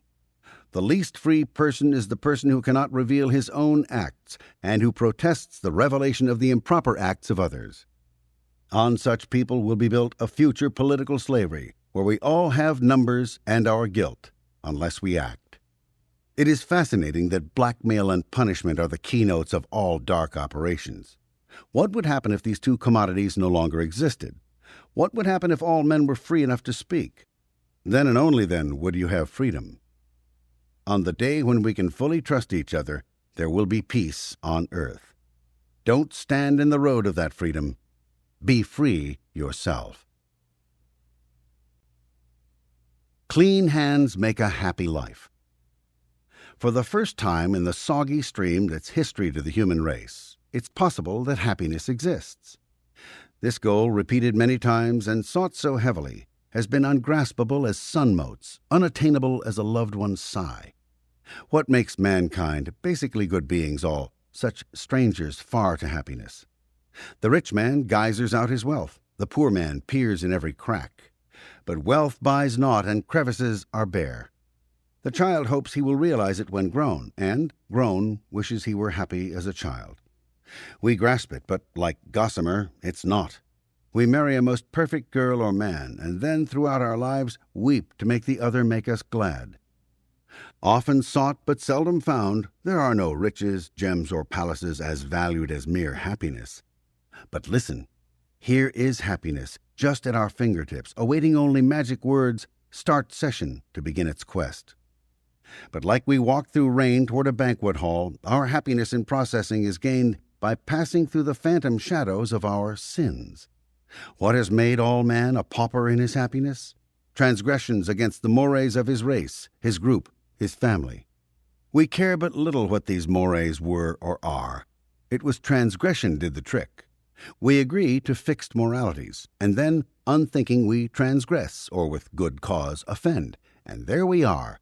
The first dull bars of misery draw stealthily behind us. And as we wander on, transgressing more, agreeing to new mores, and then transgressing those, we come into that sunless place, the prison of our tears and sighs and might-have-beens, unhappiness. Mutual action is the key to all our overt acts. Agreement to what ought to be, and then a shattering of the troth, works all the spell that's needed for a recipe of misery.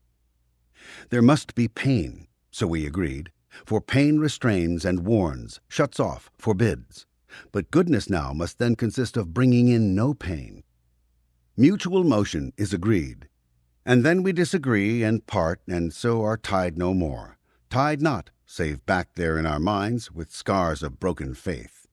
The faith we broke and said it had to be. We all agree to feel the sun and then protest it burns. We all agree to kiss and love, and then are startled that such pain can follow in that wake. Mutual motion is all right, until we act in cruelty to the rest. Tied by agreements and coactions, we dare be cruel to that to which the hard steel clasps of promises have bound us. And so, in being cruel to part of self, extended self as in a couple or a group, we then find pain in self with great surprise. The overt act sequence is simple now to grasp. The scope is limited, but it began when we first had a cruel impulse to others bound to us by mores or coacts. Why does one suffer pain in his own arm when he or she has struck another's limb? Because the cruel impulse has been a break of bond with others where pledge once lived. The only overt act that can bring pain to self is that cruel act which then transgresses things to which we had agreed. Share action with a group or person in your life, agree to mutually survive by some specific code, and then be cruel to them and so transgress, and you'll have pain. All mankind lives, and each man strives by codes of conduct mutually agreed. Perhaps these codes are good, perhaps they're bad. It's only evident they're codes. Mores bind the race. Coaction then occurs, thought and motion in accord. A oneness then of purpose and survival so results. But now against that code there is transgression, and so because the code was held, whatever code it was, and man sought comfort in man's company, he held back his deed, and so entered then the bourne in which no being laughs or has a freedom in his heart. So down the curtains come across the brightness of the day, and dull-faced clouds and mist all pleasant circumstance. For one has evilly transgressed, and may not speak of it, for fear all happiness will die. And so we shut ourselves from off the light, and enter grey-faced gloom, and seal within our deepest vault the reasons why we dare not face our friends. And afterwards we go on making others guilty with the rest, when, like some scrawny scarecrow of a priest whose tattered filthy robes are rough with sacrificial blood, we point the way to hell for those who kill. And deep within us secret gnawings ache, and then at last we cannot even cry. The road to hell. Man's very good at painting ugly signs that point its course and way. The road to heaven. Man's often sent but never yet arrived, more like he found the other place. But now a road that's wide has opened up, in Scientology. The meter and the process check, when done by auditors with skill, can open up transgression's rush and loose a cascade out until hell's spent. And day will once more have a drop of dew upon the morning rose. You can be right. Rightness and wrongness form a common source of argument and struggle. The concept of rightness reaches very high and very low on the tone scale. And the effort to be right is the last conscious striving of an individual on the way out. I am right and they are wrong is the lowest concept that can be formulated by an unaware case. What is right and what is wrong are not necessarily definable for everyone. These vary according to existing moral codes and disciplines, and before Scientology, despite their use in law as a test of sanity, had no basis in fact, but only in opinion. In Dianetics and Scientology, a more precise definition arose, and the definition became as well the true definition of an overt act. An overt act is not just injuring someone or something. An overt act is an act of omission or commission which does the least good for the least number of dynamics or the most harm to the greatest number of dynamics. See the 8 dynamics. Thus, a wrong action is wrong to the degree that it harms the greatest number of dynamics, and a right action is right to the degree that it benefits the greatest number of dynamics. Many people think that an action is an overt simply because it is destructive. To them, all destructive actions or omissions are overt acts. This is not true. For an act of commission or omission to be an overt act, it must harm the greater number of dynamics. A failure to destroy can be, therefore, an overt act. Assistance to something that would harm a greater number of dynamics can also be an overt act. An overt act is something that harms broadly. A beneficial act is something that helps broadly. It can be a beneficial act to harm something that would be harmful to the greater number of dynamics. Harming everything and helping everything alike can be overt acts. Helping certain things and harming certain things alike can be beneficial acts. The idea of not harming anything and helping everything are alike rather mad. It is doubtful if you would think helping enslavers was a beneficial action, and equally doubtful if you would consider the destruction of a disease an overt act. In the matter of being right or being wrong, a lot of muddy thinking can develop.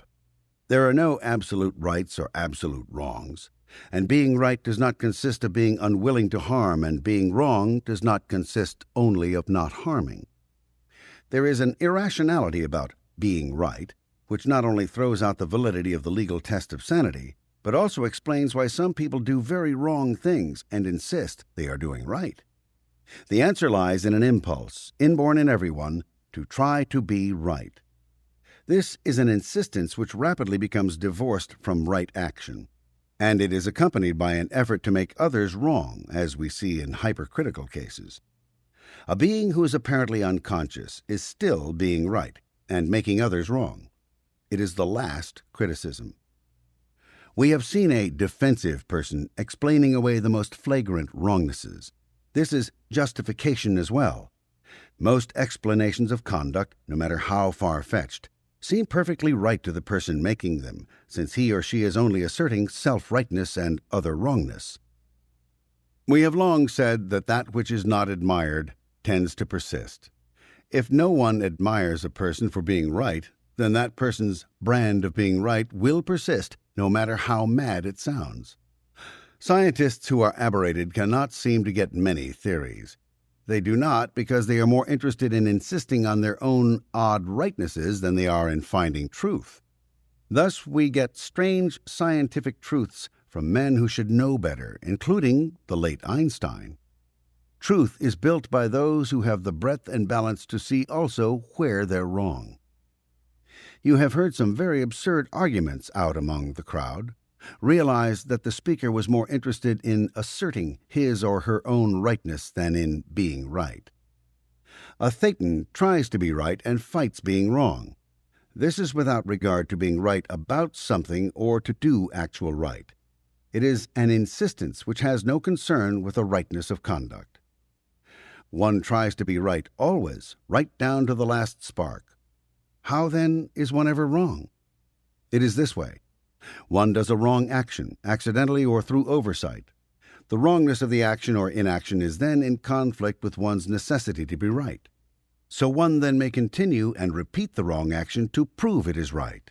This is a fundamental of aberration. All wrong actions are the result of an error followed by an insistence on having been right. Instead of righting the error, which would involve being wrong, one insists the error was a right action, and so repeats it. As a being goes downscale, it is harder and harder to admit having been wrong. Nay, such an admission could well be disastrous to any remaining ability or sanity. For rightness is the stuff of which survival is made, and as one approaches the last ebb of survival, one can only insist on having been right, for to believe for a moment one has been wrong is to court oblivion. The last defense of any being is, "I was right." That applies to anyone. When that defense crumbles, the lights go out. So we are faced with the unlovely picture of asserted rightness in the face of flagrant wrongness, and any success in making the being realize their wrongness results in an immediate degradation, unconsciousness, or at best a loss of personality. Pavlov, Freud, psychiatry alike never grasped the delicacy of these facts, and so evaluated and punished the criminal and insane into further criminality and insanity. All justice today contains in it this hidden error, that the last defense is a belief in personal rightness regardless of charges and evidence alike, and that the effort to make another wrong results only in degradation. But all this would be a hopeless impasse, leading to highly chaotic social conditions were it not for one saving fact. All repeated and incurable wrongnesses stem from the exercise of a last defense trying to be right. Therefore, the compulsive wrongness can be cured no matter how mad it may seem, or how thoroughly its rightness is insisted upon. Getting the offender to admit his or her wrongness is to court further degradation and even unconsciousness or the destruction of a being. Therefore, the purpose of punishment is defeated, and punishment has minimal workability. But by getting the offender off the compulsive repetition of the wrongness, one then cures it. But how? By rehabilitating the ability to be right. This has limitless application in training, in social skills, in marriage, in law, in life. Example: a wife is always burning dinner. Despite scolding, threats of divorce, anything, the compulsion continues. One can wipe this wrongness out by getting her to explain what is right about her cooking. This may well evoke a raging tirade in some extreme cases. But if one flattens the question, that all dies away and she happily ceases to burn dinners. Carried to classic proportions, but not entirely necessary to end the compulsion, a moment in the past will be recovered when she accidentally burned a dinner and could not face up to having done a wrong action. To be right, she thereafter had to burn dinners. Go into a prison and find one sane prisoner who says he did wrong. You won't find one. Only the broken wrecks will say so out of terror of being hurt. But even they don't believe they did wrong. A judge on a bench, sentencing criminals, would be given pause to realize that not one malefactor sentenced really thought he had done wrong, and will never believe it, in fact, though he may seek to avert wrath by saying so. The do-gooder crashes into this continually and is given his loses by it. But marriage, law, and crime do not constitute all the spheres of living where this applies. These facts embrace all of life. The student who can't learn, the worker who can't work, the boss who can't boss, are all caught on one side of the right-wrong question. They are being completely one-sided. They are being last-ditch right. And opposing them, those who would teach them are fixed on the other side, admit you are wrong. And out of this, we get not only no change, but actual degradation where it wins. But there are no wins in this imbalance, only loses for both. Thetans on the way down don't believe they are wrong because they don't dare believe it, and so they do not change. Many a pre-clear in processing is only trying to prove himself right and the auditor wrong, particularly the lowercase levels. And so we sometimes get no change sessions. And those who won't be audited at all are totally fixed on asserted rightness and are so close to gone that any question of their past rightness would, they feel, destroy them. I get my share of this when a being close to extinction and holding contrary views grasps for a moment the rightness of Scientology, and then in sudden defense asserts his own rightnesses, sometimes close to terror. It would be a grave error to go on letting an abuser of Scientology abuse. The root is to get him or her to explain how right he or she is without explaining how wrong Scientology is, for to do the last is to let them commit a serious overt. What is right about your mind would produce more case change and win more friends than any amount of evaluation or punishment to make them wrong. You can be right. How? By getting another to explain how he or she is right, until he or she, being less defensive now, can take a less compulsive point of view. You don't have to agree with what they think. You only have to acknowledge what they say, and suddenly they can be right. A lot of things can be done by understanding and using this mechanism. It will take, however, some study of this material before it can be gracefully applied, for all of us are reactive to some degree on this subject. And those who sought to enslave us did not neglect to install a right-wrong pair of items on the far backtrack, but these won't really get in your way. As Scientologists, we are faced by a frightened society who think they would be wrong if we were found to be right. We need a weapon to correct this. We have one here. And you can be right, you know. I was probably the first to believe you were, mechanism or no mechanism. The road to rightness is the road to survival, and every person is somewhere on that scale. You can make yourself right, amongst other ways, by making others right enough to afford to change their minds. Then a lot more of us will arrive. OW Write-Ups. It has been long-standing knowledge in Scientology that in the presence of overts and withholds, no gains occur. An overt act is an act of omission or commission, which does the least good for the least number of dynamics or the most harm to the greatest number of dynamics. Overts are the biggest reason a person restrains and withholds himself from action. Man is basically good. When people commit overts and then withhold them, it is because they conceive that telling them would be another overt act. By withholding overt acts, these are kept afloat in the universe and are themselves, as withholds, entirely the cause of continued evil. A person who has overts and withholds becomes less able to influence his dynamics and falls out of communication with those people and things he has committed overts against. Writing up one's overts and withholds offers a road out. By confronting the truth, an individual can experience relief and a return of responsibility. Basic theory. The theory behind the action of writing up one's overts and withholds is contained in the Scientology axioms, published in their entirety in the book Scientology 0 to 8, the Book of Basics. Axiom 38 is particularly applicable. 1. Stupidity is the unknownness of consideration. 2. Mechanical definition. Stupidity is the unknownness of time, place, form, and event. 1. Truth is the exact consideration. 2. Truth is the exact time, place, form, and event. Thus we see that failure to discover truth brings about stupidity. Thus we see that the discovery of truth would bring about an as-isness by actual experiment. Thus we see that an ultimate truth would have no time, place, form, or event. Thus then we perceive that we can achieve a persistence only when we mask a truth. Lying is an alteration of time, place, event, or form. Lying becomes alterisness, becomes stupidity. The blackness of cases is an accumulation of the case's own or another's lies. Anything which persists must avoid as-isness. Thus, anything to persist must contain a lie. Writing up one's overts and withholds can accomplish an as-isness and thereby relieve a person of the burden of his transgressions. Format for writing OWs. When people do OW write-ups, abuses can occur if the specifics of the action are not known and followed. The first step before one undertakes the action of an OW write-up is to word clear exactly how such write-ups are done.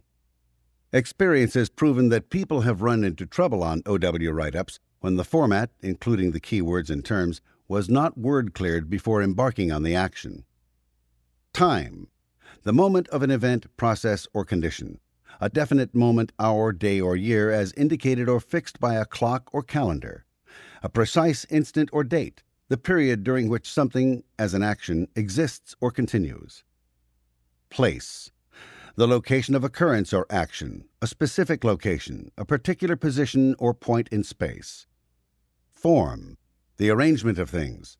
The particular character, nature, or structure of a thing. Event. Something that happens or comes to pass. A distinct incident, a thing that takes place. Format. The format for writing up one's overts of omission, overts of commission, or withholds is as follows. 1. Write down the overt or withhold. 2. Then state explicitly the specifics regarding the action or inaction, including A. Time. B. Place. C. Form. D. Event. One has to get the time, place, form, and event, and one has to get it done, or one fails to get an as-isness. Example. 1. I hit a friend's car when backing out of my parking space at work and caused about $500 worth of damage to his car. 2. On the 30th of June 1980, when I was leaving work, I was backing out of my parking space and hit the back end of my friend Joe's car. There was no one else around and the parking lot was almost empty. I drove away without leaving a note or telling Joe, knowing that I caused about $500 damage to his car which he had to pay for. Example. 1. I cheated on my wife, Sally, by seeing another woman and never told her about this. 2. 3 years ago, when I was first married to Sally, I cheated on her by seeing another woman. I have never told Sally about this.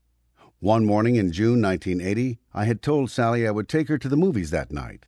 On my way home from work, when I was at Jones' department store, I saw an old girlfriend of mine, Barbara. I asked Barbara to go out to dinner with me that night, and she accepted. She did not know that I was married. I told her I would pick her up at 8 p.m. that night.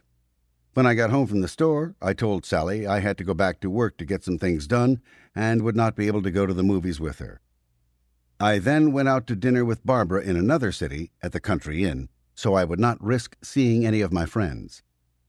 Writing up one's overts and withholds is a simple procedure that has unlimited application. The complete technology of OW write-ups is contained in HCO policy letters and is required study for organizational staff administering such. OW write-ups can bring about great relief and enable a person to achieve greater happiness. Honesty and case gain. Dishonesty can prevent case gain. Case gain depends entirely upon the person's ability to view the truth of something in order to bring about an as-isness. This ability is gained or regained on a gradient scale. The grade chart is designed to assist one to view gradiently larger areas of truth at each level. As one progresses up the chart, his ability to view the truth of things improves and expands. The accumulated masses and burdens and problems and falsities of a lifetime or lifetimes are dissolved and vanished, leaving the being free and clean and in control of his life and environment. But to receive help as a PC or pre-OT, one has to be honest with his auditor. Dishonest people have withholds, and withholds stack up mass and bring about stupidity. They cut the person's reach and his ability to perceive. They hold in place the masses that imprison and pin the being at the level of Homo sapiens, and a miserable Homo sapiens at that. Who is such a person really fooling? Thus one can bar his own way up the bridge by dishonesty.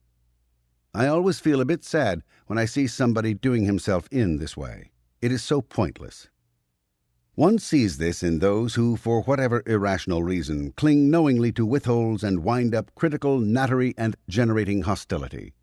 If one finds himself feeling hounded or persecuted, he should ask himself what his condition is on the first dynamic, instead of going around persuading others to do him in. How precious, after all, are one's dishonesties, withholds, and falsities in the face of the real freedom there is to be gained. One can be honest. He will find it a happier, more comfortable existence when he is. And more important, he'll find the route to stable case gain is now open to him. Honesty opens the door to case gain. That is the route to sanity.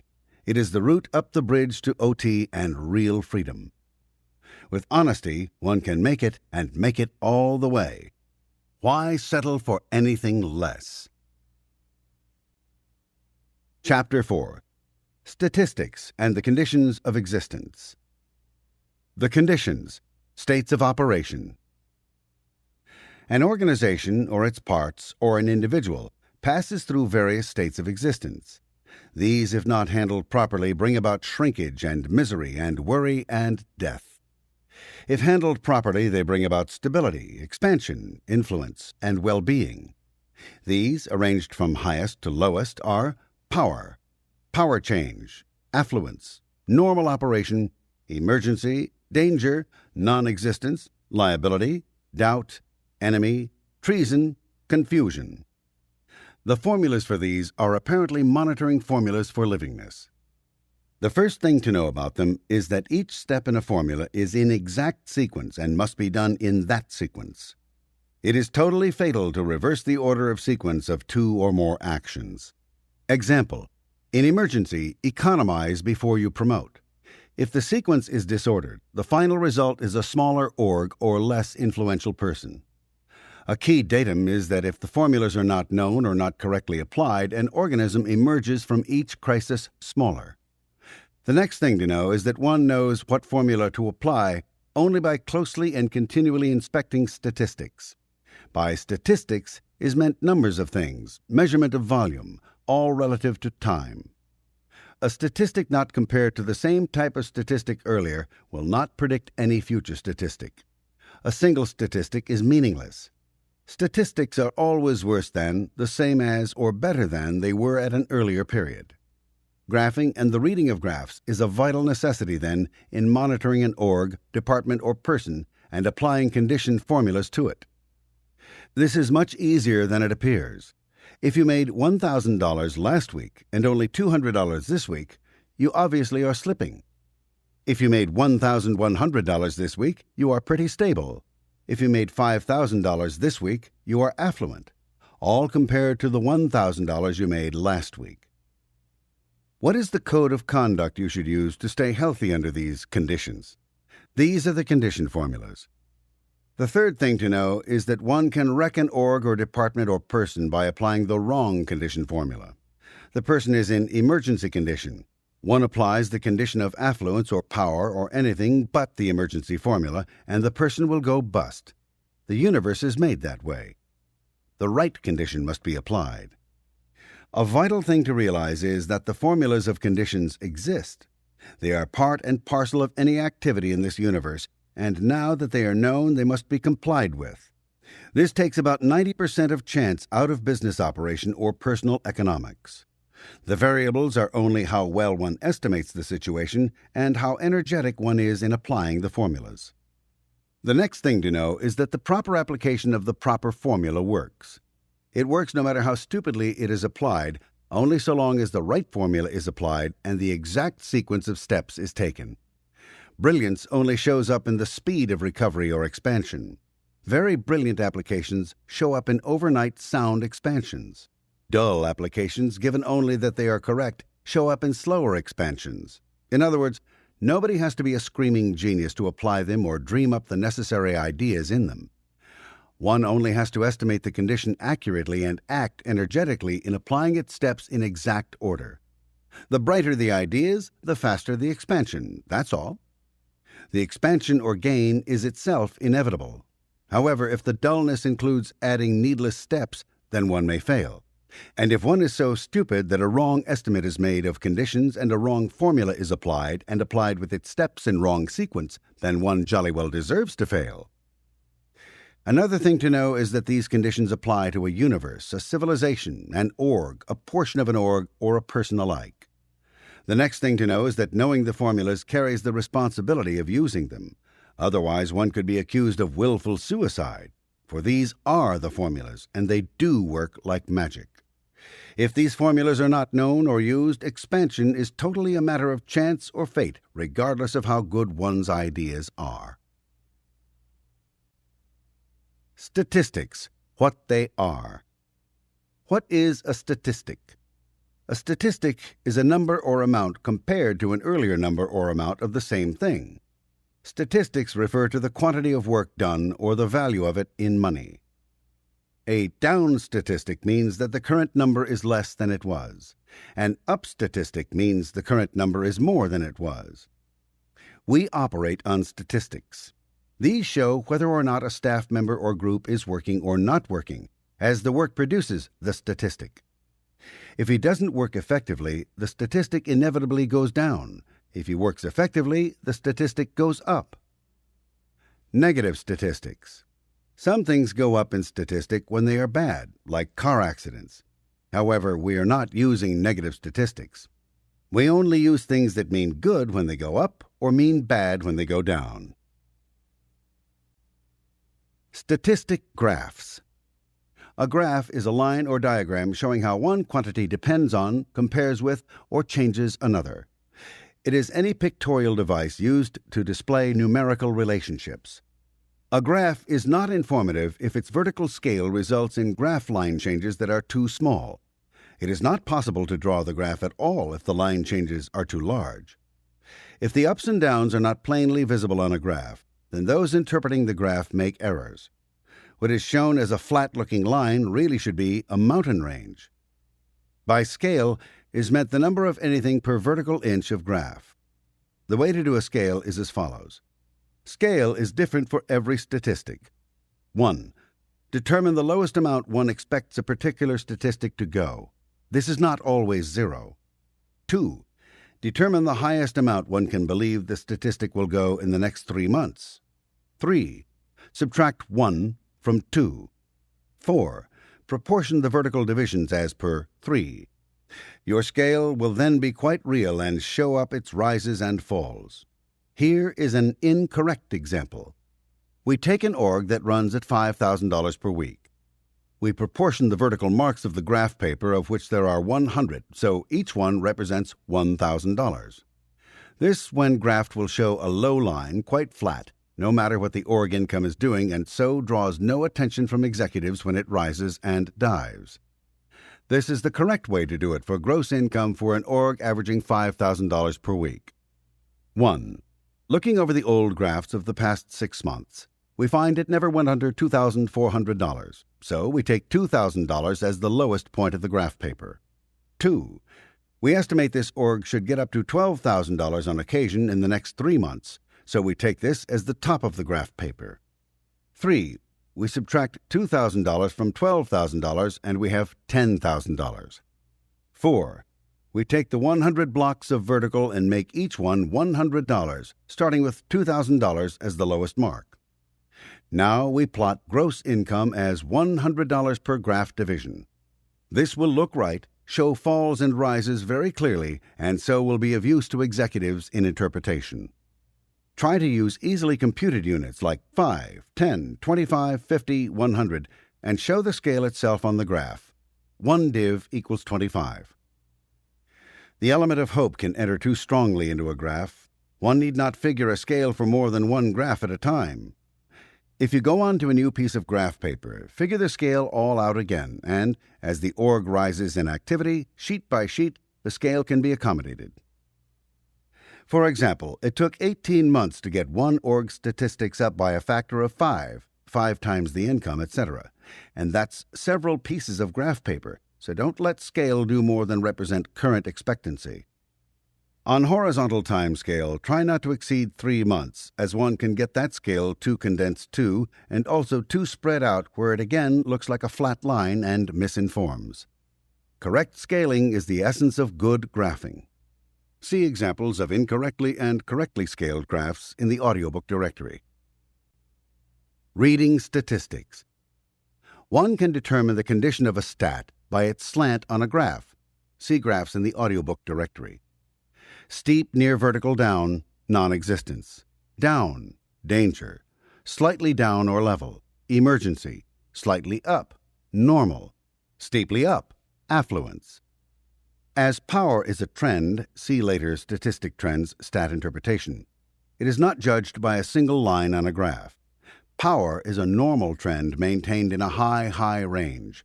Thus, a power condition must be determined by more than 1 week's worth of stats. Upside-down graphs. The technology of graphing stats includes stats that should be graphed upside down.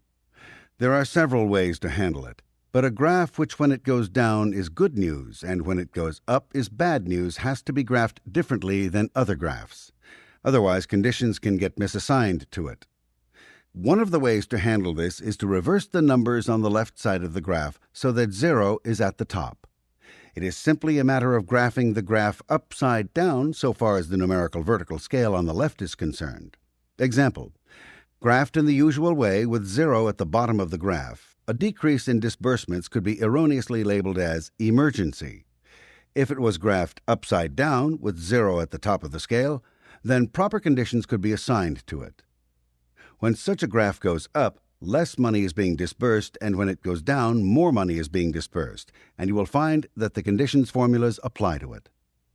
With disbursements graphed in this way, one could keep check on the cost of an operation. It certainly doesn't become an emergency when the cost of an operation decreases. One must look and determine whether an increasing number or amount of something is good or bad. See graphs in the audiobook directory. Statistic Trends Stat Interpretation. The interpretation of statistics includes trend. Trend means the tendency of statistics to average out up, level, or down over several weeks or even months as long as the situation remains. The closer one is to the scene of the stat, the more rapidly it can be adjusted, and the smaller the amount of time per stat needed to interpret it. One can interpret one's own personal statistic hour to hour. A division head can interpret on a basis of day-to-day. An executive secretary needs a few days' worth of stat. An executive director would use a week's worth of stat. A more remote governing body would use a trend, which would be several weeks, of divisional stats to interpret. In short, the closer one is to a statistic, the easier it is to interpret it and the easier it is to change it. One knows he had no stat on Monday, he didn't come to work. So Tuesday he tries to make up for it. At the other end of the scale, a Continental Executive Council would have to use a trend of weeks to see what was going on. Reading stat trends. A trend is an inclination toward a general course or direction. Trends can be anything from danger to power, depending on the slant and its steepness.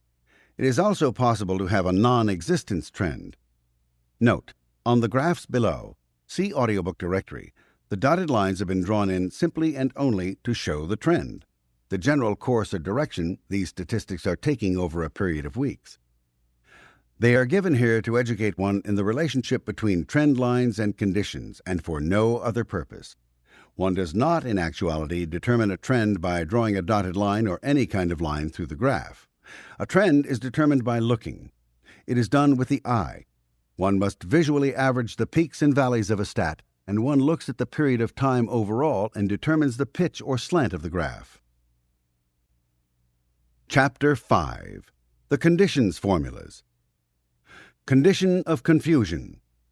The lowest condition is a condition of confusion. In a condition of confusion, the being or area will be in a state of random motion. There will be no real production, only disorder or confusion. In order to get out of confusion, one has to find out where he is. It will be seen that the progress upward would be, in confusion, find out where you are; in treason, find out that you are; and for enemy, find out who you are. Confusion formula. The formula for confusion is, find out where you are.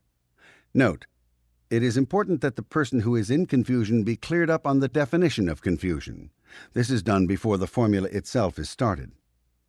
Definitions. 1. Any set of factors or circumstances which do not seem to have any immediate solution. More broadly, a confusion in this universe is random motion. If you were to stand in heavy traffic, you would be likely to feel confused by all the motion whizzing around you. If you were to stand in a heavy storm with leaves and papers flying by, you would be likely to feel confused. A confusion is only a confusion so long as all particles are in motion. A confusion is only a confusion so long as no factor is clearly defined or understood. Confusion is the basic cause of stupidity. A confusion could be called an uncontrolled randomness. Only those who can exert some control over that randomness can handle confusions. Those who cannot exert control actually breed confusions. 2. All a confusion is unpatterned flow. The particles collide, bounce off each other, and stay in the area. Thus, there is no product. As to have a product, something must flow out. The additional formula for the condition of confusion is 1. Locational on the area in which one is. A locational is done by walking around with the person both indoors and out of doors, using the commands, "Look at that," indicated object; "Thank you," using objects such as a chair, a tree, a car, the floor, the ceiling, a house, etc. The person running the locational would point at the object each time. It is simply run until the person visibly brightens up and has a cognition. 2. Comparing where one is to other areas where one was. 3. Repeat step 1.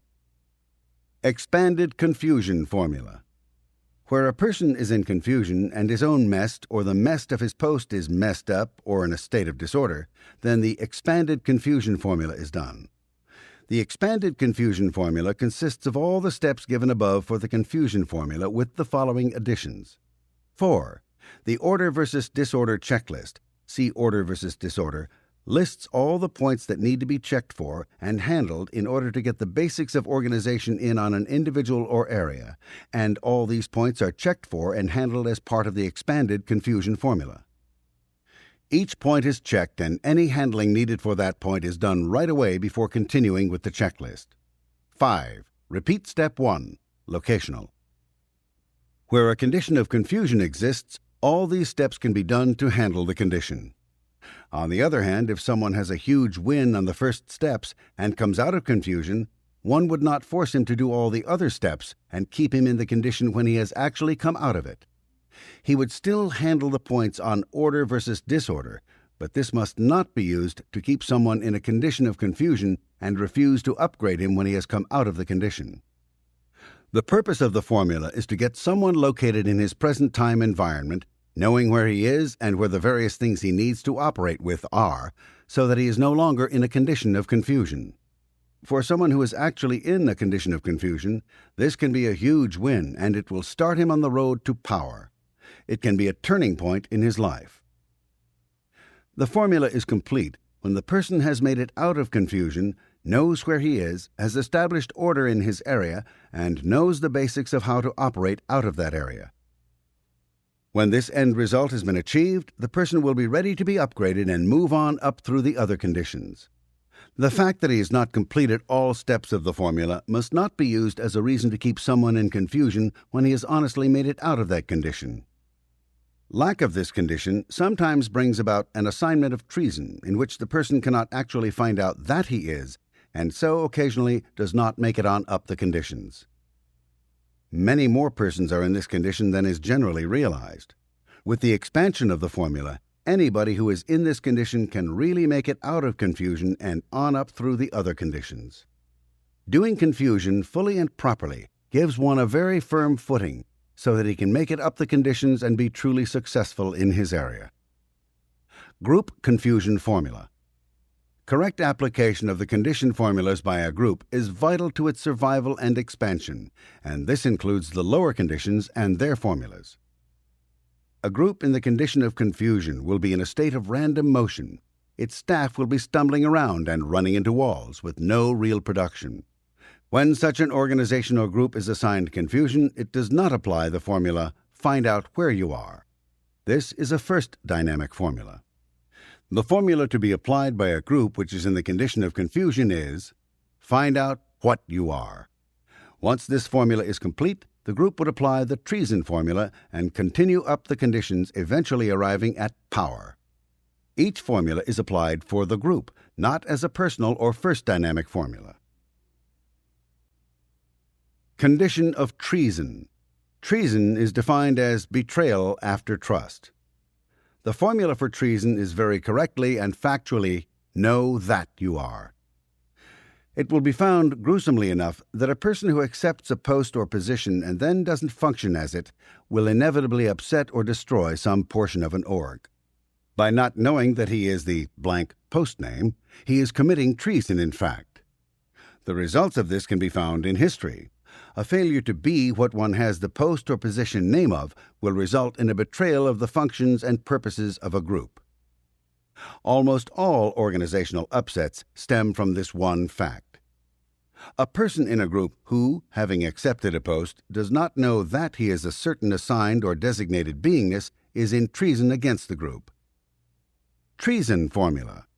The formula for the condition of treason is, find out that you are. Condition of enemy. When a person is an avowed and knowing enemy of an individual, a group, project, or org, a condition of enemy exists. Enemy formula. The formula for the condition of enemy is just one step. Find out who you really are.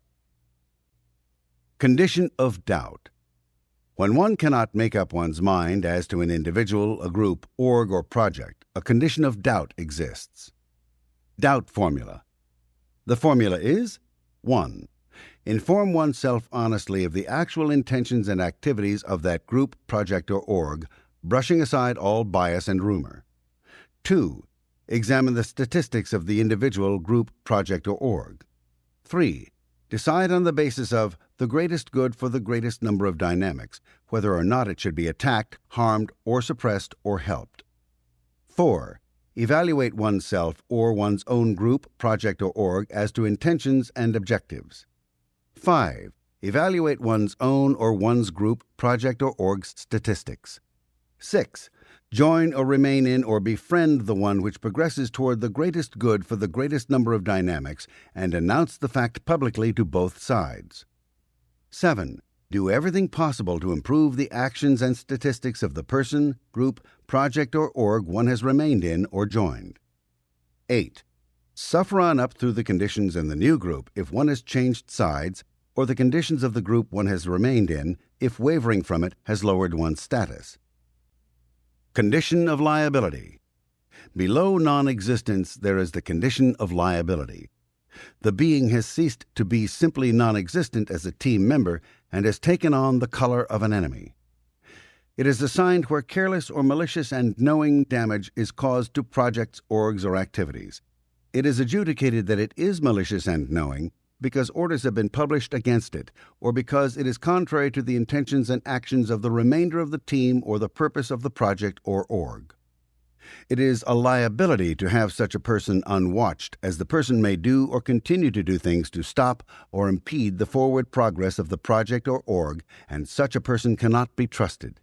no discipline or the assignment of conditions above it has been of any avail. The person has just kept on messing it up. The condition is usually assigned when several dangers and non-existences have been assigned, or when a long unchanged pattern of conduct has been detected. When all others are looking for the reason mail is getting lost, such a being would keep on losing the mail covertly. The condition is assigned for the benefit of others so they won't get tripped up trusting the person in any way. Liability formula. The formula of liability is 1.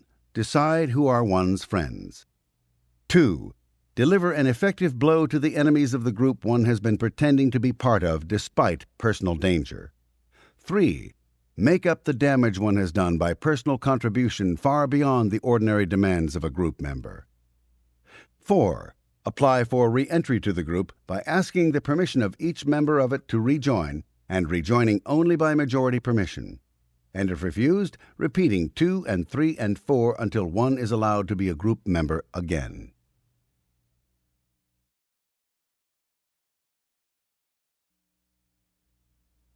Condition of non-existence.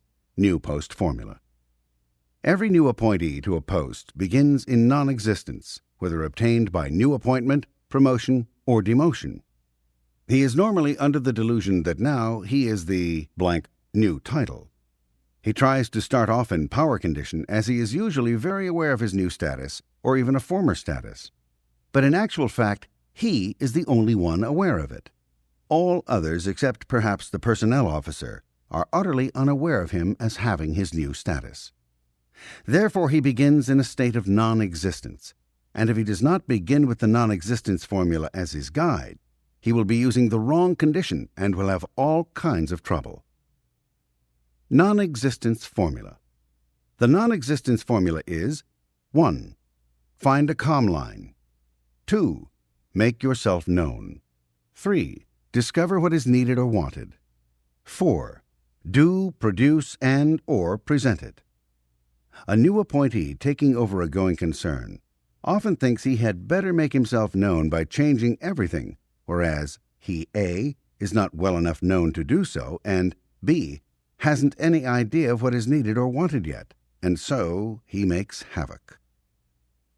Sometimes he assumes he knows what is needed or wanted when it is only a fixed idea with him, and is only his idea and not true at all, and so he fails at his job. Sometimes he doesn't bother to find out what is really needed or wanted and simply assumes it or thinks he knows when he doesn't. He soon becomes unsuccessful. Now and then a new appointee is so status-happy or so insecure or so shy that even when his boss or his staff comes to him and tells him what is needed or wanted, he can't or doesn't even acknowledge and really does go into non-existence for keeps. Sometimes he finds that what he is told is needed or wanted needs reappraisal or further investigation, so it is always safest for him to make his own survey of it and operate on it when he gets his own firm reality on what is needed or wanted. If the formula is applied intelligently, the person can expect to get into a zone of bypass where people are still doing his job to fill the hole his predecessor may have left. This is a danger condition, but it is the next one higher than non-existence on the scale. If he defends his job and does his job and applies the danger formula, he will come through it. He can then expect to find himself in emergency condition. In this, he must follow the emergency formula with his post, and he will come through it. He can now expect to be in normal operation, and if he follows the formula of that, he will come to affluence. And if he follows that formula, he will arrive at power. And if he applies the power formula, he will stay there. So it is a long way from power that one starts his new appointment, and if he doesn't go up the scale from where he really is at the start, he will of course fail. This applies to groups, to organizations, to countries as well as individuals. It also applies when a person fails at his job. He has to start again at non-existence, and he will build up the same way, condition by condition. Most failures on post are occasioned by failures to follow the conditions and recognize them and apply the formula of the condition one is in when one is in it, and cease to apply it when one is out of it and in another. This is the secret of holding a post and being successful on a job or in life. Non-existence formula expanded. Many staff misapply the new post non-existence formula or the non-existence formula by stats and then wonder why they seem to continue in trouble. Executives sometimes wonder why certain staff personnel never seem to be able to do anything right and, out of exasperation, go into a phase 1 and wind up handling the whole area themselves. The answer is a misapplication of and not really doing the non-existence formula on post. Experience has shown that even experienced executives and staff members have not, in fact, ever come out of non-existence. And where the org runs at all, it is carried on the back of one or two key seniors. The phrase, "find a communication line," is shortened down by too many to locating somebody's in-basket and dropping a needed and wanted request in it. This is not really finding a communication line. To handle any post, you have to have information and furnish information. Where this is not done, the person finds himself doing projects that get rejected, projects that have to be redone, restraints put on his actions, and finds himself sinking down the conditions. He gets in bad with his seniors because he doesn't acquire and doesn't furnish the vital information of what is going on. It is the duty of any staff member, new on post or not, to round up the communication lines that relate to his post, find out who needs vital information from him, and get those lines in as a continuing action. When a person fails to do just that, he never comes out of non-existence. He isn't even up to danger because nobody knows they are even bypassing him. In other words, when a staff member does not do that, in the eyes of the organization, he is simply a zero. Orders being issued by him usually wind up canceled when discovered by some senior because they are not real. Joe was already handling it. Bill's schedule was thrown out by it. Treasury yells, "How come this expensive Dev T?" Pretty soon, when staff hears it's so-and-so's order, they just ignore it. The bright hopes of such a staff member usually wind up as hopes he will be able to get transferred. The sooner the better. Everybody is agin him. But what really happened? He never applied the non-existence formula for real, and so he stayed in non-existence. His actions do not coordinate because he does not have the lines to give or receive information. It is really and factually not up to anyone else to round up his lines for him, any more than it is up to others to do his breathing for him. The inhale and exhale of an organization is the take and give of vital information and particles. Any staff member who finds himself in apparent non-existence, liability or worse, should rush around and find the comm lines that apply to his activity and post and insist that he be put on those lines. Sometimes he is balked by security measures. Messages going out and coming in code are not likely to be pried out of communicators, secretaries, or the mail office with ease. Well, there's a thing called a security pledge. One signs it, and if the information is not safeguarded by the person, he's for it. The bulk of such information does not relate to his post anyway, but some of it may. Such a staff member or executive has to write down what information he has to have to handle his post and what information others have to have from him to do their jobs, and then arrange comm lines so that he is an info addressee from communicators on those lines. Senior executives, such as division heads or heads of an org, do have a responsibility for briefing staff, but they are usually also faced with security problems, as well as a wish to look good. And their data is general for the whole division or org. It does include specifics like, Mrs. Zykes is arriving at 1400 hours, or the telephone company rep says the bill must be paid by 1200 hours today or we got no phones.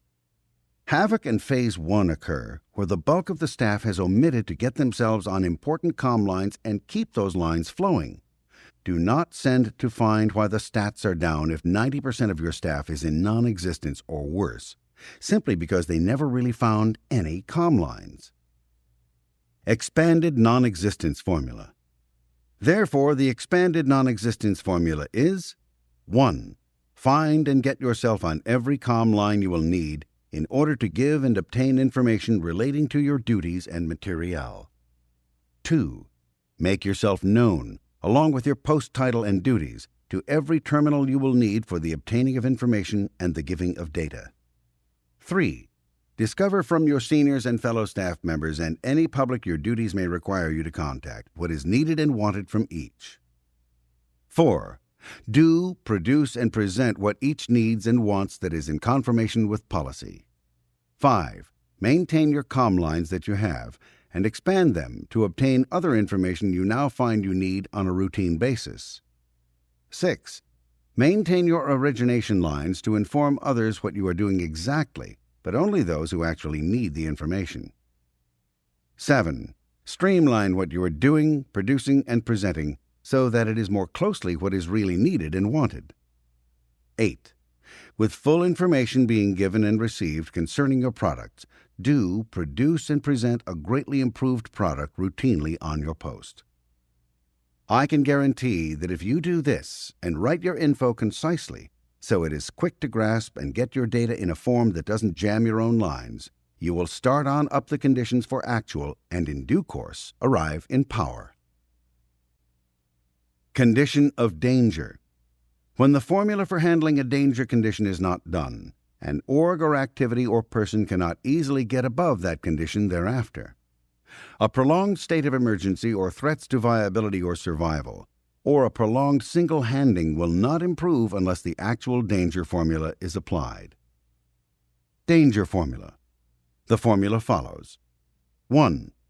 Bypass, ignore the junior or juniors normally in charge of the activity and handle it personally. 2. Handle the situation and any danger in it. 3. Assign the area where it had to be handled a danger condition. 4. Assign each individual connected with the danger condition a first dynamic danger condition and enforce and ensure that they follow the formula completely. And if they do not do so, do a full ethics investigation and take all actions indicated. 5. Reorganize the activity so that the situation does not repeat. 6. Recommend any firm policy that will hereafter detect and/or prevent the condition from recurring. The senior executive present acts according to the formula above. A danger condition is normally assigned when 1. An emergency condition has continued too long. 2. A statistic plunges downward very steeply. 3. A senior executive suddenly finds himself or herself wearing the hat of head of the activity because it is in trouble. First dynamic formula. The formula is converted for the first dynamic to first 1. Bypass habits or normal routines. First 2. Handle the situation and any danger in it. First 3. Assign self a danger condition. First 4. Get in your own personal ethics by finding what you are doing that is out ethics and use self-discipline to correct it and get honest and straight. First 5. Reorganize your life so that the dangerous situation is not continually happening to you. First 6. Formulate and adopt firm policy that will hereafter detect and prevent the same situation from continuing to occur. Junior danger formula.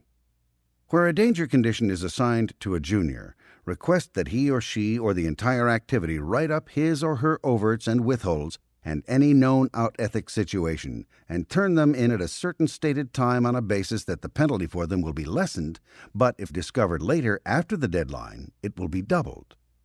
This done, require that the junior and the staff that had to be bypassed and whose work had to be done for them or continually corrected, each one write up and fully execute the first dynamic danger formula for himself personally and turn it in. When production has again increased, the danger condition should be formally ended and an emergency condition assigned and its formula should be followed. Condition of emergency. One applies the condition of emergency when 1. Statistics of an org, department, or portion of an org or a person are seen to be declining. 2. Unchanging statistics of an org or a portion of an org or a person. Emergency formula. 1. Promote. That applies to an organization.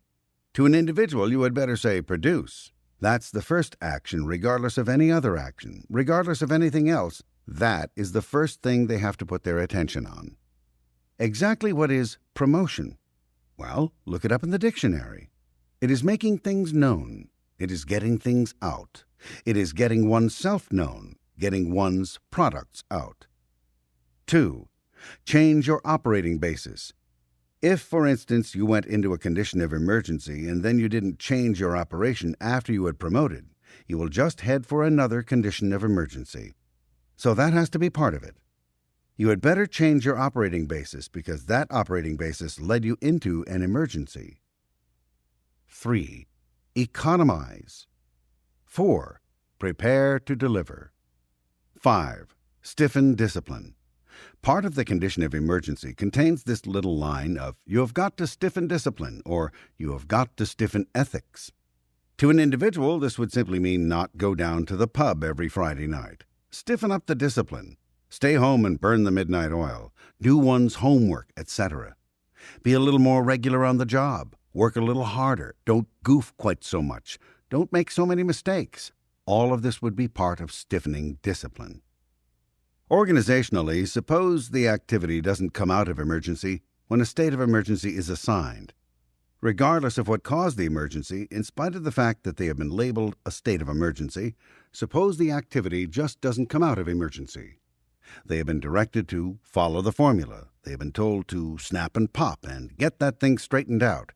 Yet they are still found to be goofing and the statistic continues to go down. What do? There is only one thing left to do, and that is discipline, because life itself is going to discipline the individual. So the rule of the game is, if a state of emergency is ignored and the steps are not taken successfully is different than not taken, then you get an announcement that the condition has been continued, and if the condition is continued beyond a specified period of time, it has to walk forward into an ethics matter, because how else could you straighten out that activity? There must be somebody goofing like crazy, sitting on most of the comm lines. You've got some ethical problem involved with it, somebody who won't function, somebody who has got the brakes on so that you can smell the smoke, and so you walk forward into an ethical situation. Condition of normal. You could call normal a condition of stability, and it probably should be called a condition of stability, except for this one little factor. This universe does not admit of a static state. It won't admit a no increase, no decrease. You cannot have a condition in this universe where there is no increase and no decrease. That's a totally stable condition, and there is no such thing in this universe from one end of it to the other. There isn't anything that always remains the same. The condition of normal operation, then, is not one of stability, because it can't be. Normal operation must be a routine or gradual increase. And there must be a regular routine gradual increase. And if there is no gradual increase, there will not be a condition of stability. You cannot have a total even state of existence which does not eventually fall on its head. The second you get this even state in this universe, it starts to deteriorate. So a state of stability would eventually deteriorate. To prevent a deterioration, you must have an increase. That increase doesn't have to be spectacular, but it has to be something. There has to be a bit of an increase there. Normal formula. 1. Don't change anything. The way you maintain an increase is when you are in a state of normal operation, you don't change anything. 2. Ethics are very mild. The justice factor is quite mild and quite reasonable. There are no savage actions taken particularly. 3. Every time a statistic betters, look it over carefully and find out what bettered it, and then do that without abandoning what you were doing before. Those are the only changes you make. 4. Every time a statistic worsens slightly, quickly find out why and remedy it. And you just jockey those two factors, the statistic bettering, the statistic worsening. You will find out inevitably some change has been made in that area where a statistic worsens. Some change has been made, and you better get that change off the lines in a hurry.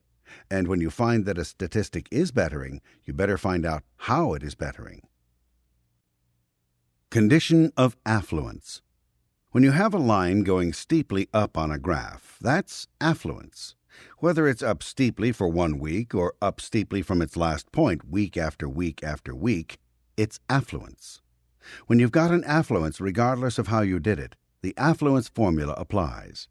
You must apply the affluence formula or you will be in trouble. Anyone dealing with affluence should be aware of the following peculiarities about it. Affluence is the most touchy condition there is. Misname it or handle it off formula, and it can kill you. It is, strangely enough, the most dangerous of all conditions in that if you don't spot it and apply the formula, you spatter all over the street.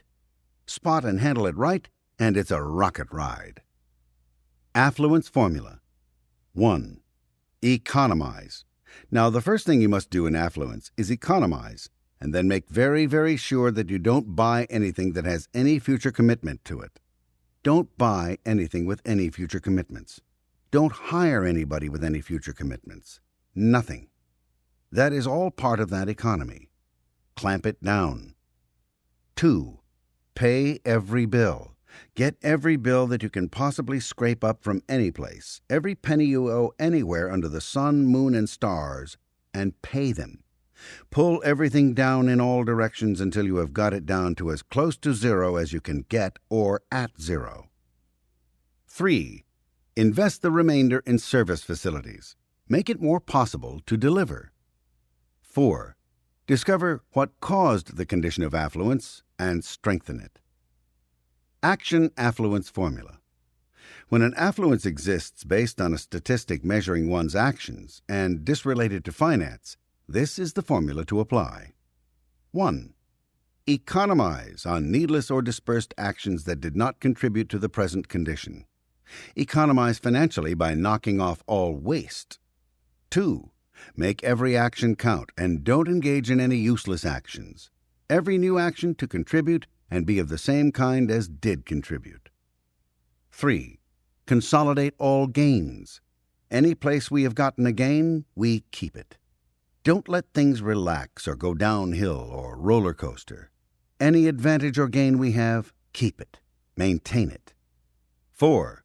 Discover for yourself what caused the condition of affluence in your immediate area and strengthen it. Condition of power. A power stat is a stat in a very high range, a brand new range in a normal trend. A power stat is not just a stat that is steeply up for a long time, nor is power simply a very high stat. Power is not a one-week thing. Power is a trend. Definition. Power is a normal in a stellar range so high that it is total abundance, no doubt about it. It is a stat that has gone up into a whole new steeply high range and maintained that range, and now, in that new high range, is on a normal trend. Operating in this new range, you may get a slight dip in that stat now and then, but it is still power. There is another datum that is of importance if one is to correctly recognize and understand this condition. Why do we call it power? Because there is such an abundance of production there that momentary halts or dips can't pull it down or imperil its survival. And that is power. The question could be asked, how much work can one guy do? Or how many bricks can a guy lay in a day? Of course, a person can only work so many hours in a day. He can only get so much individual production in a day. But he can get enough production in a day to support himself. He can get his production up into such abundance that he can take some time off. That depends on his efficiency and brightness. At a certain peak of affluence, he will hit how many bricks he can lay. By increasing practice and efficiency, he can keep that level of production going in a normal. If he's laying so many bricks that nobody is ever going to think of firing him, why, he's in power. That's a power condition for an individual. Power formula. 1. Don't disconnect. The first law of a condition of power is don't disconnect. That will bring about catastrophe for both you and anybody else. You'll find out that people whine and complain about this. How about the big boy? He's been a local boy in some town, and all of a sudden he becomes a big boy. He's highly powerful on Wall Street, and he never again speaks to any of his friends in the old hometown. Those people resent that so much that it's almost impossible to speak to them. That is to say, if you've been in an area where you've been very well known and you suddenly become a celebrity or something like that, these people won't believe that you want to talk to them, you see? They're so used to having the formula violated. You get the idea? In other words, beings in the universe fully expect that you're going to violate the first position of the power condition, which is, don't disconnect. They think you're going to disconnect. No. Power, position of power, don't disconnect. Even though you're promoted to general from colonel of a regiment, don't be such a fool as to think that you can totally disconnect from that regiment. Because the only way you can't disconnect from the regiment is to disconnect from it. You can't just deny your connections. What you've got to do is take ownership and responsibility for your connections. 2. Write up your own post. Now, the condition of power is the guy going into a condition of power, or the organization going into a condition of power. And the condition of power change is actually a fellow assuming a condition which has been held from power. You get the difference? You're replacing Bill, who was in a condition of power. Now, when he moves off, disconnects, then the power change is who took over. The first thing an upgrade of the power has got to do is make a record of all the post's lines. That's the only way he will ever be able to disconnect. And then the assumption of this state of power change, is governed by its own formula. Now, for instance, I'll show you how this applies big and small. Supposing you were a very, very successful receptionist in an organization, and you were so successful that you were made the registrar. Well, actually, that is an upgrade of power. Now, you don't permit the person who takes over the post to operate in a condition of power change unless you make a total record of your post. So, on a condition of power, the first thing you have to do is write up your whole post. You'll find out if you don't write up your whole post, you're going to be stuck with a piece of that post for time immemorial. And a year or so later, somebody will still be coming to you asking you about that post which you occupied because you didn't write up your post. So by writing up your post, you make it possible for the next fellow to assume that state of power change, of changing nothing, because you've shown what was there so he knows what not to change. But if you didn't write it up, then he could change it. That's the surest way in the world to be snapped in against some old post that you have held, and that's how never to get away from a post. And you say, these new people that take over these reception posts are no good, and they don't care. Now let's make sure before we start being too critical. Did we ever write up this post? Did we ever really leave the post? Did we leave it in a condition that it could be left? And then, did we just negate the whole post after we left it? Or did we occasionally walk by and say, how's the post coming? It's no sudden disconnection. That's what it really amounts to. Don't go disconnecting. And the responsibility is write the post up and get it into the hands of the guy that's going to take care of it. Now, if the other guy doesn't take care of it, that's his track. That's not yours. Do all you can to make the post occupiable. Sooner or later, somebody is going to come along and occupy the post properly. See the responsibilities of leaders for more on the condition of power. Condition of power change. There are only two circumstances which require replacement, the very successful one or the very unsuccessful one. What a song it is to inherit a successful pair of boots. There is nothing to it. Just step in the boots and don't bother to walk. And this is somehow or another considered reprehensible by people. You are supposed to strike out on your own. You are supposed to put your own personality on the post. No, put on the boots, but don't walk, man. If it was in a normal state of operation, which it normally would have been in for anybody to have been promoted out of it, you just don't change anything. Power change. Don't change anything. You just sit around for a while. You know immediately that all of the pressure points in the organization are going to come to you at once. The fellow who had the position before you had all these pressure points, but he must have resisted them successfully because they still exist. See? So anybody wants anything signed that your predecessor didn't sign, don't sign it. That's an easy rule to follow, isn't it? This absolutely is the laziest position that anybody could ever occupy, and that's the only way it can be occupied, with total laziness. Don't do anything. Keep your eyes open. Learn the ropes, and depending on how big the organization is, after a certain time, see how it's running and run it as normal operating condition. If it's not in anything but a normal operating condition, just apply the normal operating condition to it. Besides the little routine that's done, go around and snoop around and find out what made it a little bit better that week and reinforce that. And find out what worsened a little bit and take that out. Just sniff around. By that time, you're so well acquainted with the operation, you know everybody by his first and last names, you know this, that, and the other thing, you know where all the papers are, you know the favorite dodges, and you've seen all these things happen, and frankly, the operation will just keep on moving on up. It will move ahead very successfully. Go through the exact same routine of every day that your predecessor went through. Sign nothing that he wouldn't sign. Don't change a single order. Look through the papers that have been issued. These are the orders that are extant. And get as busy as the devil just enforcing those orders, and your operation will increase and increase and increase and increase.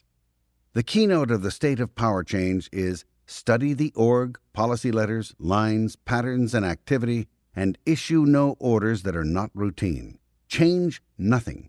Innovate nothing. Write up fully, post just left. Mainly observe on post just taken over. Learn the new post before doing anything. One takes over a new post or a collapsed post in non-existence, but a going concern is taken over by the power change formula. Power change formula. The formula of the power change condition is, when taking over a new post, change nothing until you are thoroughly familiar with your new zone of power. Power change violation repair formula. A danger condition can be brought about by a violation of the power change condition. An example was in some transfers to form the heads of a few orgs. None of these orgs except one were higher than emergency. There had been a false condition. The rule is that when a false condition is assigned, the org will drop one lower than the one it is actually in. These orgs then compounded the felony by their new heads violating the power change formula almost without exception. The new heads of orgs and some juniors who were given new senior posts introduced new changes, violating power change. Not being briefed in and not following existing successful patterns, 3 of these orgs were trying to operate with greatly changed patterns, losing touch with former actions. Power change should have been followed by the heads and seniors. They should have studied what was going on previously. Therefore, those who had a power change must apply the power change violation repair formula. 1.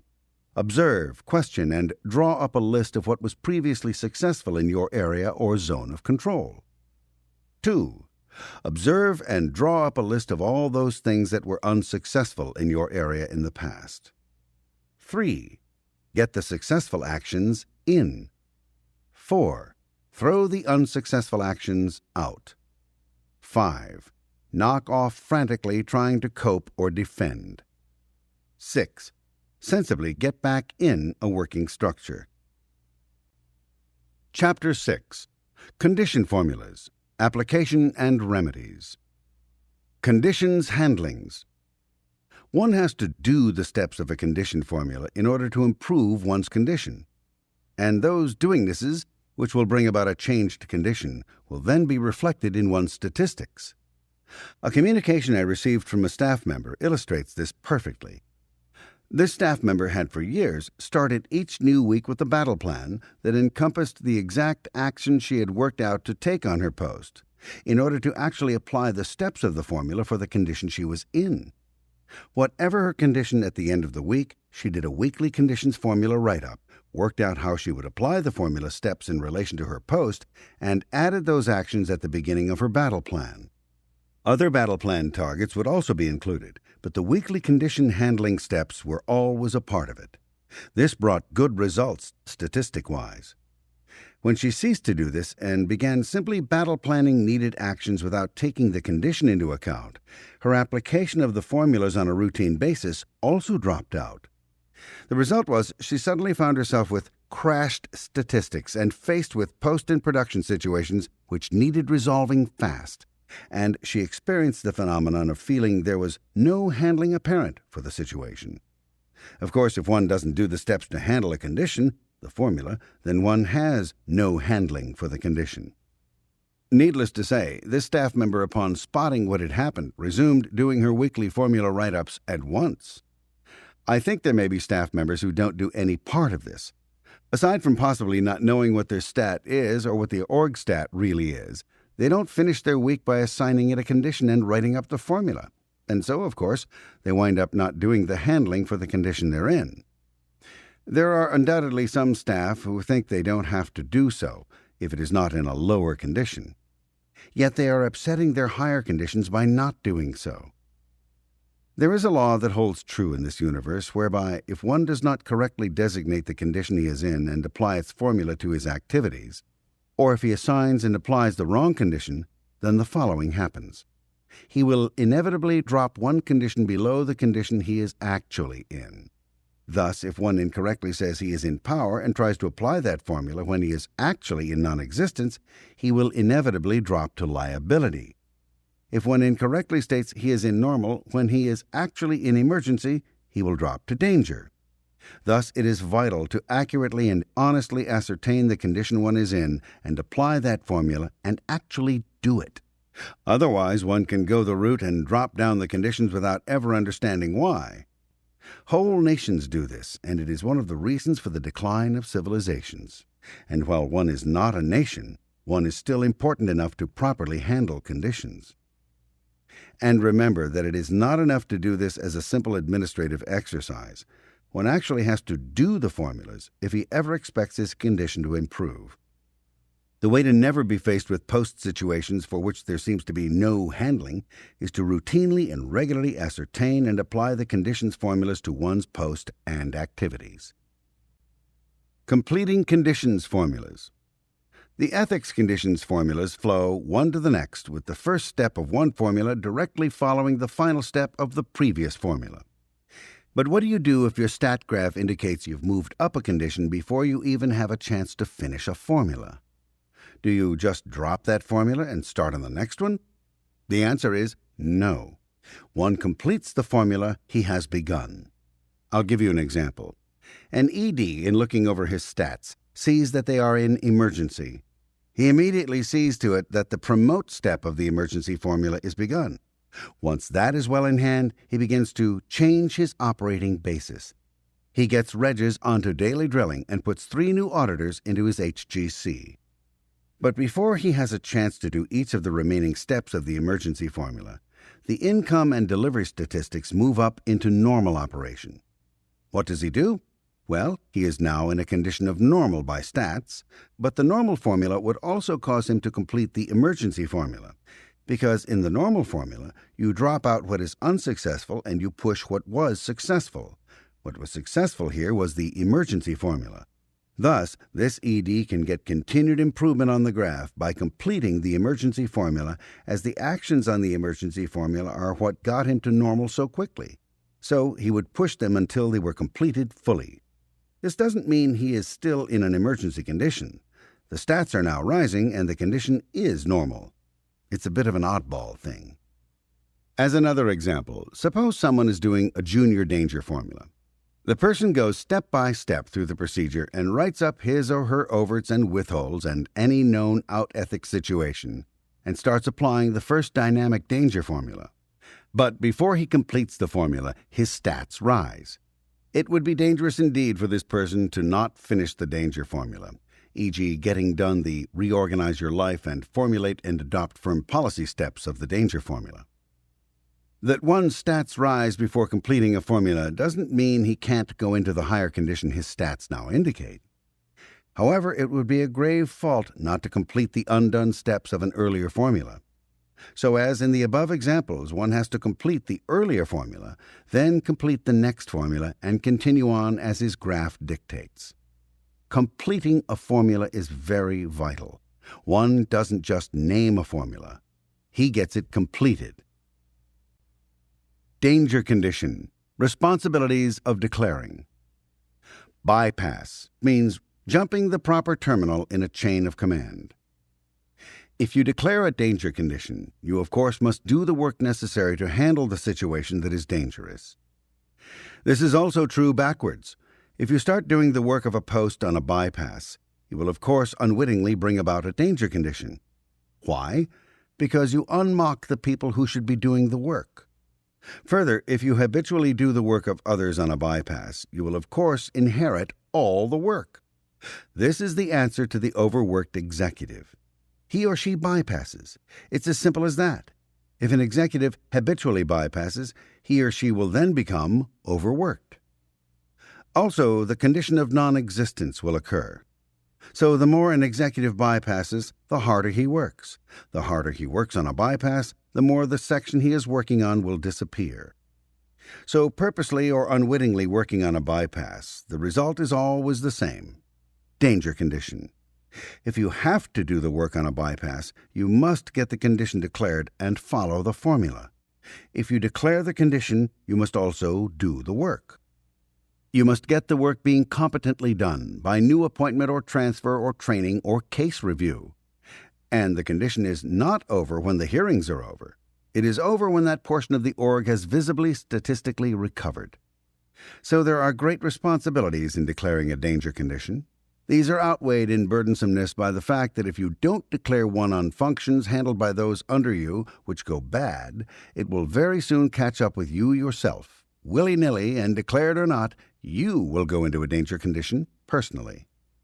There's the frying pan, there's the fire. The cheerful note about it is that if the formula is applied, you have a good chance of not only rising again, but also of being bigger and better than ever.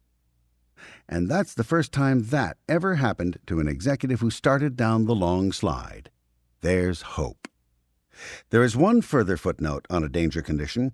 I have carefully studied whether or not HCOBs and policy letters and actions by me were bypasses, and a search of statistics refutes it as when I give the most attention to all echelons of an org, wherever the org is, its statistics rise, and when I don't, they fall. Therefore, we must assume that advice is not a bypass, nor is a general order by me. Where there is disagreement on a command channel I am trying to forward, then a bypass occurs. So we can assume correctly on experience and statistics that danger conditions occur only when there are fundamental disagreements on a command channel. If you yourself then ferret out the disagreeable ones of those under your orders, you will clear your command lines. Review can always find disagreements when they exist with a meter. Where danger conditions are declared, the declaring executive should make an effort to find the disagreement with himself, policy, the org or Scientology as a basic review action on persons found responsible for a danger condition.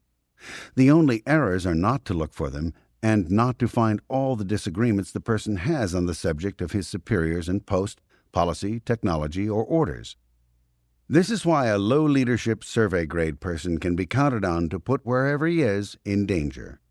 His disagreements are too many, and he doesn't execute and thereby secretly puts his superior into bypassing, and a danger condition inevitably occurs. It needn't occur. We have the data now. Hang up at doubt. It can occur that a person working up through the lower ethics conditions can get hung up at doubt and not be able to complete the formula. In such instances, a PTS condition, see the basics of suppression, or false data may be found to exist. PTS. In the doubt formula, one follows the steps of the formula and by doing so is then able to make up his mind as to the individual, group, org, or project the condition is being applied to. But if he's PTS, he is stuck in a problem and is unable to come to a decision. When a person is faced with suppression, whether the actual suppression exists in present time or is a past suppression restimulated in present time, he is facing a counterpostulate. A problem is a postulate-counterpostulate resulting in indecision. The first manifestation of and the first consequence of a problem is indecision. Therefore, a PTS condition can hang one up at doubt. False data. False data can also cause a hang-up on the doubt formula. In one case, a person who couldn't get through doubt was found to be PTS to someone from an earlier group he'd been in. This SP had fed him a bunch of false data on the tech of doing his post and on what the purpose of his post was. In present time, he was still stuck with this suppressive false data. It was part of his PTSness. In addition to the usual de-PTSing actions done, The false data was cleaned up, and he was then able to get through doubt. Handling. On somebody who hangs up at doubt, the ethics officer, or whoever is handling him, should check for a PTS condition or false data. It can be one or the other, or both. A PTS condition is, of course, located and handled as per the existing materials on PTS Tech. Getting rid of the guy's false data would have to be done by someone who had checked out on the HCOB describing it. Results. When the ethics conditions formulas are correctly and standardly applied, the results can be nothing short of miraculous. With this discovery, you'll get the results smoother and faster. Use it. Order versus disorder. Order is defined as a condition in which everything is in its proper place and performs its proper function. A person with a personal sense of order knows what the things in his area are. He knows where they are. He knows what they are for. He understands their value and relationship to the whole. A personal sense of order is essential in getting out products in an area. An orderly typist, for instance, would have all the materials requiring typing. She would have ample paper and carbons within arm's reach. She would have her correction fluid to hand, etc. With all preparatory actions done, she would sit down to type with an operational typewriter and would know what that typewriter was and what it was for. She would be able to sit down and get her product with no wasted motion or stops. But let's say you had a carpenter who couldn't find his hammer, and he didn't even know what a hammer was for, and he couldn't find his chisel because when he picked it up, he put it down and couldn't find it again. And then he didn't know where his nails were. You give him a supply of lumber, and he doesn't know what it's for, so he doesn't categorize it where he can put his hands on it. How many houses do you think he would build? The actual fact of the case is that a disordered person operating in a disorganized area makes a 10-minute cycle into a 3-week cycle. Believe it. This is true, simply because he couldn't find his ruler, lost his eraser, broke his typewriter, dropped a nut and couldn't find it again and had to send off to Seattle for another one, etc., etc., etc. Basics. In working with a group of non-productive technicians, I discovered something interesting. Out basics. I actually found a lower undercut to what we generally think of when we say basics. These technicians had reportedly researched a key piece of equipment and had it all sorted out. But I found that they didn't even know the basic fundamental of what that machine was supposed to do and what they were supposed to be doing in their area. That told me at once that they had no orderly files, no research data. They were losing things. Now, if they were losing things, that opened the door to another basic. They couldn't have known where things were. They put down a tool over there, and then when they needed it again, they would have to look all over the place because they hadn't put it down where it belonged. Their work was not organized so that it could be done, and the tools were not known. So I checked this out. Were they logging the things they were using in and out so they could find them again? Were they putting things away when they were done with them? No, they weren't. This is simply the basic admin, coupled with the knowledge of what the things one is working with are. It's orderliness and knowing what things are, knowing what they are for and where they are, etc. That's the undercut. If people don't have a true knowledge of what the things they're working with are, if there are omitted tools, inoperational tools, if they don't know what their tools are supposed to do, if there are no files, or, if once used, files are not reassembled and put back in the file drawer, if things get lost and people don't know where things are, and so on, they will be running around spending 3 or 4 hours trying to locate a piece of paper. That isn't production. If a person can't tell you what the things he works with are, what they're for, and where they are, he isn't going to get out any product. He doesn't know what he's doing. It's like the carpenter trying to build a house without knowing what he's got to build it with, without understanding his tools and raw materials and the basic actions he must take to get his product. That's what was holding up production in the area. Disorderliness. And the basics were out. This is actually far below knowing the tech of the area, the actual techniques used to get the product. The person doesn't even know what his tools and equipment are or what they're supposed to do. He doesn't know whether they are operational or inoperational. He doesn't know that when you use a tool, you return it to its proper place. When you have a dispatch, you put it in a file where it can be retrieved. It undercuts even knowing the orders and policy letters relevant to his hat. What are the basics that are missing? The basics of sitting down to the table that one is supposed to sit down to do the work. The basics of knowing what the tools, materials, and equipment he works with are, and what he's supposed to do with them to get his product. Those are the basics that are missing. We are down to a real reason why a person cannot turn out products. This is what is holding up such a person's production. It is well below knowing the technique of his job. Out basics.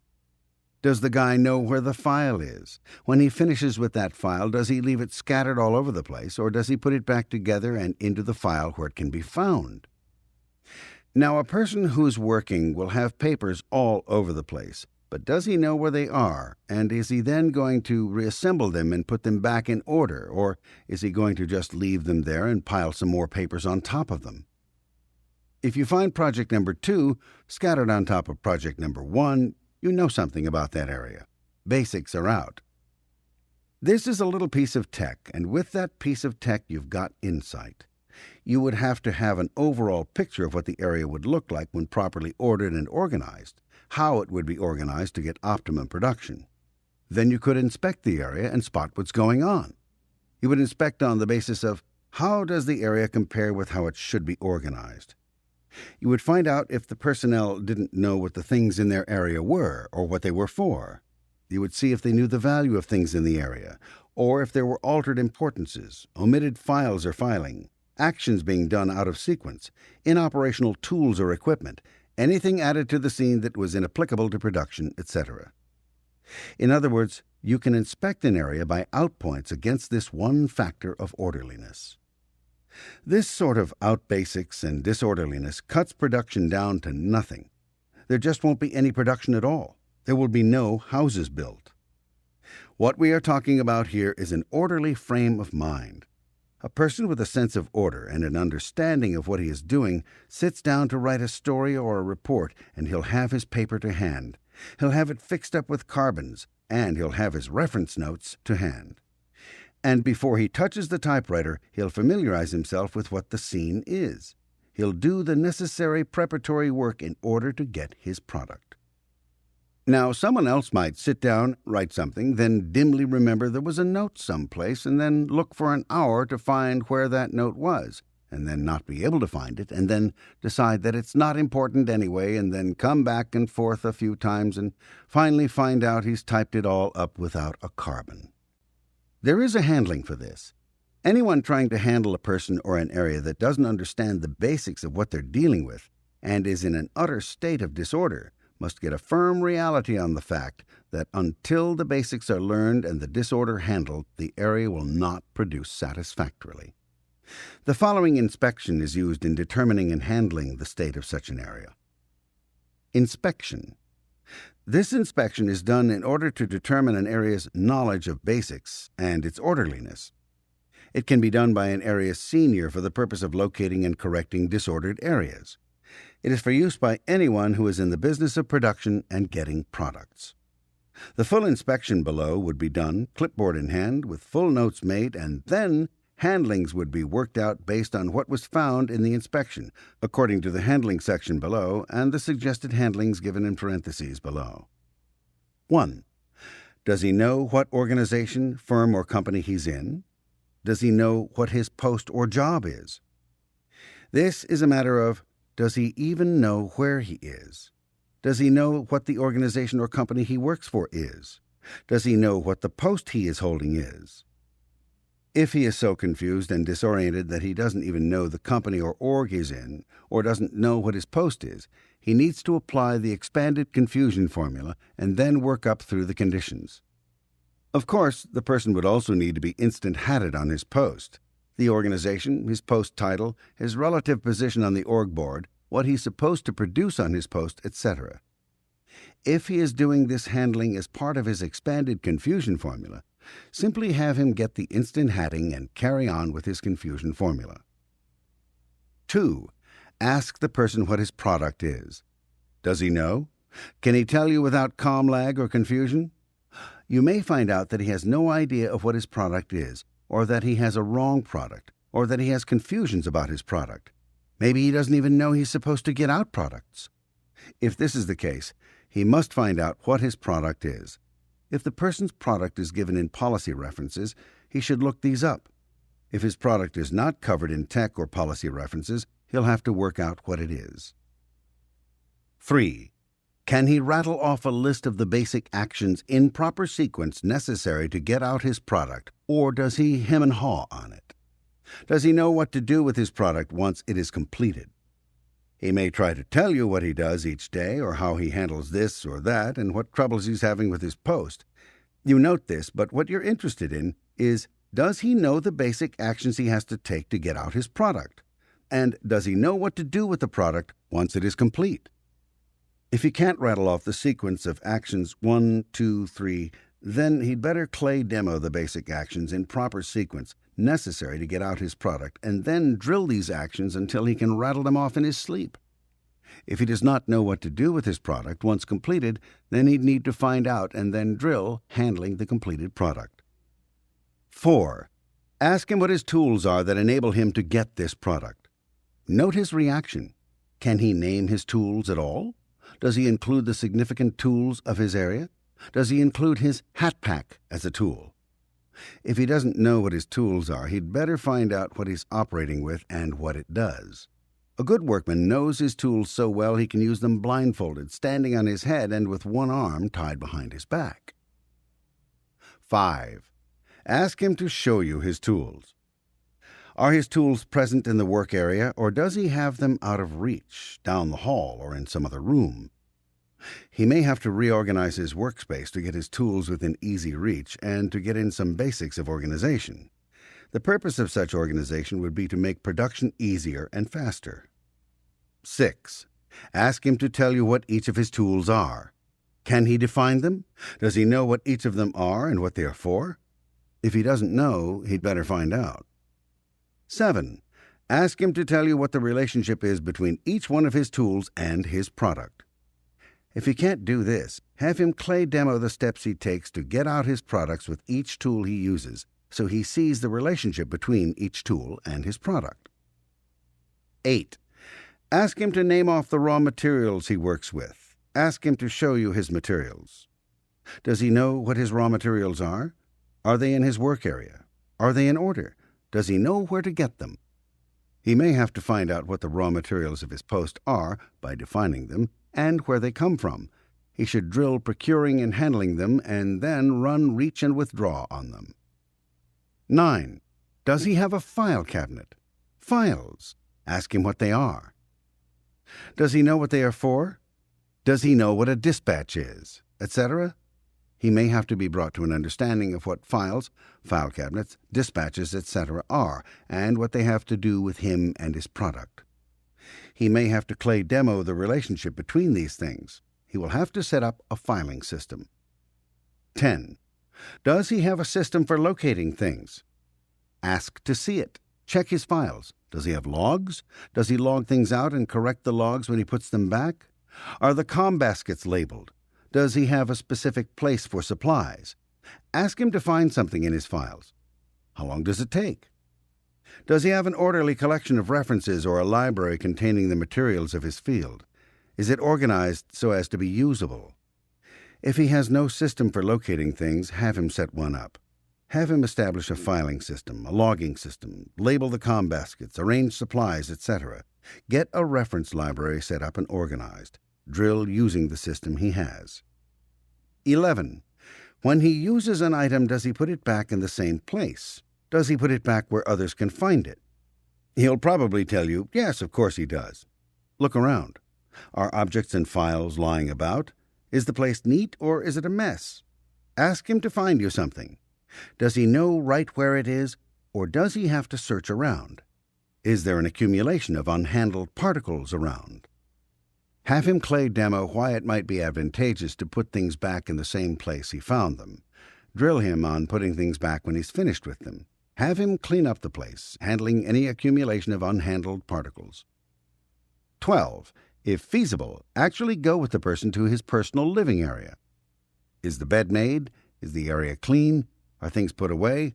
How much dirty laundry does he have? Is it stowed in a bag or hamper, or is it strewn about the place? People who had disorderly personal mess, one for one, were not getting out any products on post. They had no sense of order. If his personal quarters are a mess, have him, on his own time of course, straighten up his personal area and keep it that way on a daily basis. This will teach him what order is. Handling. Some areas, of course, will be found to be in excellent order and will pass the inspection. These will most likely be high production areas. Other areas will be found to have only a few points out which would correct easily with the above handlings. These will probably be areas where some production is occurring. Where personnel have a concept of what order is and why it is important, they will usually be eager to correct the points of disorder that have turned up on the investigation and may need no further urging, drilling, or correction, but will quickly set about remedying outpoints. For many bright and willing staff members, just reading the material herein will be enough to get them to straighten out their areas right away. There is, however, a sector which has no concept of order and may not have the slightest notion of why anyone would bother with it. You will most likely find them in apathy, overwhelm, or despair with regard to their post areas. No matter what they do, they simply cannot get their products out in adequate quantity and quality. They try and try and try, but everything seems to be working against them. When you find such a situation, know that the area is in confusion. You are trying to handle an area which is in a confirmed, dedicated condition of confusion. Such an area or individual would require the application of the expanded confusion formula, including the handlings above. So if these things confirm in an area, you must use the expanded confusion formula and the handlings given above to full completion. Because, frankly, such an area or individual is in a condition of confusion and will remain in confusion until the expanded confusion formula, including the full handlings from the inspection, are applied. Once out of confusion, the person would have to be brought up through the rest of the conditions. Caution. The condition of confusion is a very low condition and should never be assigned where it is not warranted. Where 1 or 2 points on the above inspection were found to be out in an area, and where these corrected easily, there would be no purpose in assigning confusion to that area.